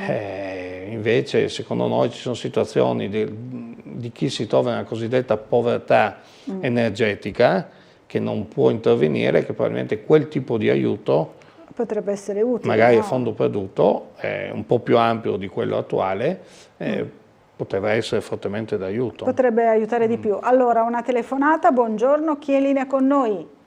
Pronto, buongiorno signora Laura, sono Franca, una vostra ascoltatrice, buongiorno anche al vostro Franca, ospite. Buongiorno. Una cortesia, visto che prima si è parlato, ha telefonato questi signori in merito all'accesso ai concerti a chi ha l'invalidità e che è ritenuto disabile, no? Ho visto che in giro, non solo a Trieste, c'è una grossa ignoranza in materia. Perché spesso e volentieri uno pensa che l'accesso alle persone disabili sia solo per chi è in carrozzina, non è così. Non è così, ci sono varie forme di malattie, anche neurodegenerative, per cui uno magari riesce ancora a camminare e non ha comunque la percentuale di invalidità idonea ad avere un posto diciamo tutelato per chi è diversamente abile. Ecco, questa è una cosa che purtroppo ho notato, cioè in certi concerti bisogna avere il 100% di invalidità, ma ci sono malattie e malattie per il quale quando uno arriva al 100% non è in grado più né di andarci né di godere di un evento, di un concerto, di un teatro. teatro o qualcosa del genere. Quindi bisognerebbe un attimino vedere anche questa situazione. Oltretutto chi ha il parcheggio per disabili, appunto, non è detto che debba essere in carrozzina. C'è tanta proprio negligenza, non si sa e si parla vanvera. Mi dispiace dover sentire queste cose, perché il signore che ha telefonato successivamente non è mai stato nel mondo della disabilità, non ha mai dovuto né accompagnare dei propri cari, dei familiari, nessuno con questo tipo di problema, altrimenti avrebbe le idee molto più chiare. Ecco, chiarissimo, Franca. Ha fatto bene a precisarlo, perché ha ragione, insomma, c'è un po' di ignoranza in giro sulle tematiche delle varie disabilità che, appunto, come diceva Franca, non sono una soltanto, no? Sì, no, è vero. Su varie patologie, e oltretutto qua a Trieste non abbiamo i ciechi che guidano come succede nel sud Italia, che prendono anche l'assegno di accompagnamento. Qua c'è un controllo capillare delle persone, viene fatto effettivamente, e tante volte viene fatto effettivamente sullo status della persona, e tante volte addirittura non viene rilasciato, non viene data il giusto peso alla malattia della persona. Ecco, quindi abbiamo addirittura il contrario, perché le maglie troppo strette, insomma. Esatto, per cui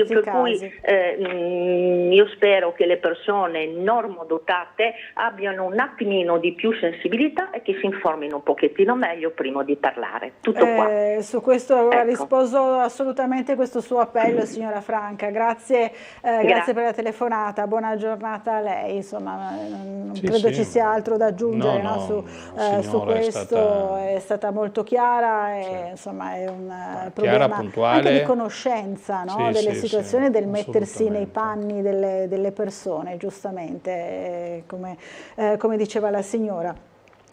Allora, tornando invece ai lavori, abbiamo soltanto 5 minuti ancora ai lavori del Consiglio regionale, approvazioni recenti di cui mi parlava prima della pubblicità. Ma guardi, durante il dibattito sulla mozione, dal Presidente Federica sono arrivate accuse scomposte e devo dire anche scorrette, perché accusare l'opposizione in suo insieme, magari chi più chi meno, accusarci di essere ideologici, di essere contrari a prescindere, di essere strumentali, non è in alcun modo accettabile, perché ad esempio proprio nella seduta del 26, quindi di giovedì, abbiamo votato con il nostro gruppo e anche il gruppo del Patto in maniera assolutamente convinta, favorevolmente, con importanti modifiche che abbiamo fatto, insomma, assieme alla maggioranza, il tema degli interventi, i famosi 50 milioni stanziati a fine 2024 rispetto al riuso e a quella che è gli interventi sull'edilizia, no? Le ristrutturazioni edilizie importanti. Abbiamo votato a favore, perché crediamo che quella norma, che peraltro nella legislatura passata avevamo più volte invitato la Giunta a prendere in mano, avevamo fatto delle proposte che sistematicamente erano state bocciate. Stavolta l'assessore Mirante, secondo me con anche intelligenza politica, e da questo punto di vista ha ricevuto da parte nostra altrettanta disponibilità al confronto, ha accolto tutta una serie di nostre proposte che vanno ad arricchire la legge e permetteranno, appena la legge entrerà in vigore, l'emissione dei bandi, che anche lì potrebbe essere un volano di ripresa economica di un settore dell'edilizia che, dopo la questione dell'eliminazione dei bonus, che ha avuto i suoi pro e i suoi contro, per carità, soprattutto il 110, può essere un elemento di interesse per i cittadini e anche di recupero di abitazioni nei nostri paesi, nelle nostre città, che oggettivamente vivono una crisi enorme di spopolamento. È vero, ci sono aree della regione che vivono veramente in difficoltà. Che si stanno spopolando neanche troppo lentamente, è vero. Una telefonata, credo sarà l'ultima di oggi. Buongiorno, chi è in linea con noi? Buongiorno dottoressa Lucarella, lei è il suo ospite. Io volevo sempre parlare riguardo alla telefonata di quel signore contro le signore disabili in carrozzina, che poi da quello che ho capito sia il signore che la moglie sono tutti e due delle persone disabili. Perché non avete risposto per le rime subito? Siete stati quasi zitti. Io so che una telefonata del genere, cioè del signore che andava contro il disabile, un dato momento ha spiazzato tutti, perché è stata veramente È proprio vergognosa. questo il motivo, signora. Siamo rimasti un po' basiti, no? Come dicevo prima, però poi insomma ci siamo... Le credo, e io auguro a questo signore veramente non tanto di passare un mese in carrozzina, quindi sa che dopo saprà che cosa significa, con tutte le barriere architettoniche che abbiamo. Arrivederci, vi auguro una buona giornata. Grazie signora, ancora una telefonata insomma su questa vicenda che, ripeto, andremo a verificare, era quello che avevo detto anche subito immediatamente, per capire che cosa effettivamente è successo e come mai queste persone sono rimaste escluse da un concerto pubblico gratuito, fra l'altro. Il dato è quello lì, capire cosa è successo. Esatto. Perché è stato impedito a 2 persone, tra l'altro disabili, di poter assistere al concerto per il quale avevano regolarmente probabilmente le carte in regola, insomma, su cui avevano le carte in regola. Questo è veramente è quello che dovremmo verificare. Allora grazie a Diego Moretti per essere stato con noi oggi, lo invito a tornare a trovarci presto qui a Sveglia Trieste. Certamente, grazie a voi ancora. Grazie a tutti voi che ci avete seguito e naturalmente oggi avremo i nostri telegiornali alle 13:20 alle 19:30 e poi invece Sveglia Trieste ritorna puntuale lunedì alle 7 del mattino. Grazie a tutti e buona giornata.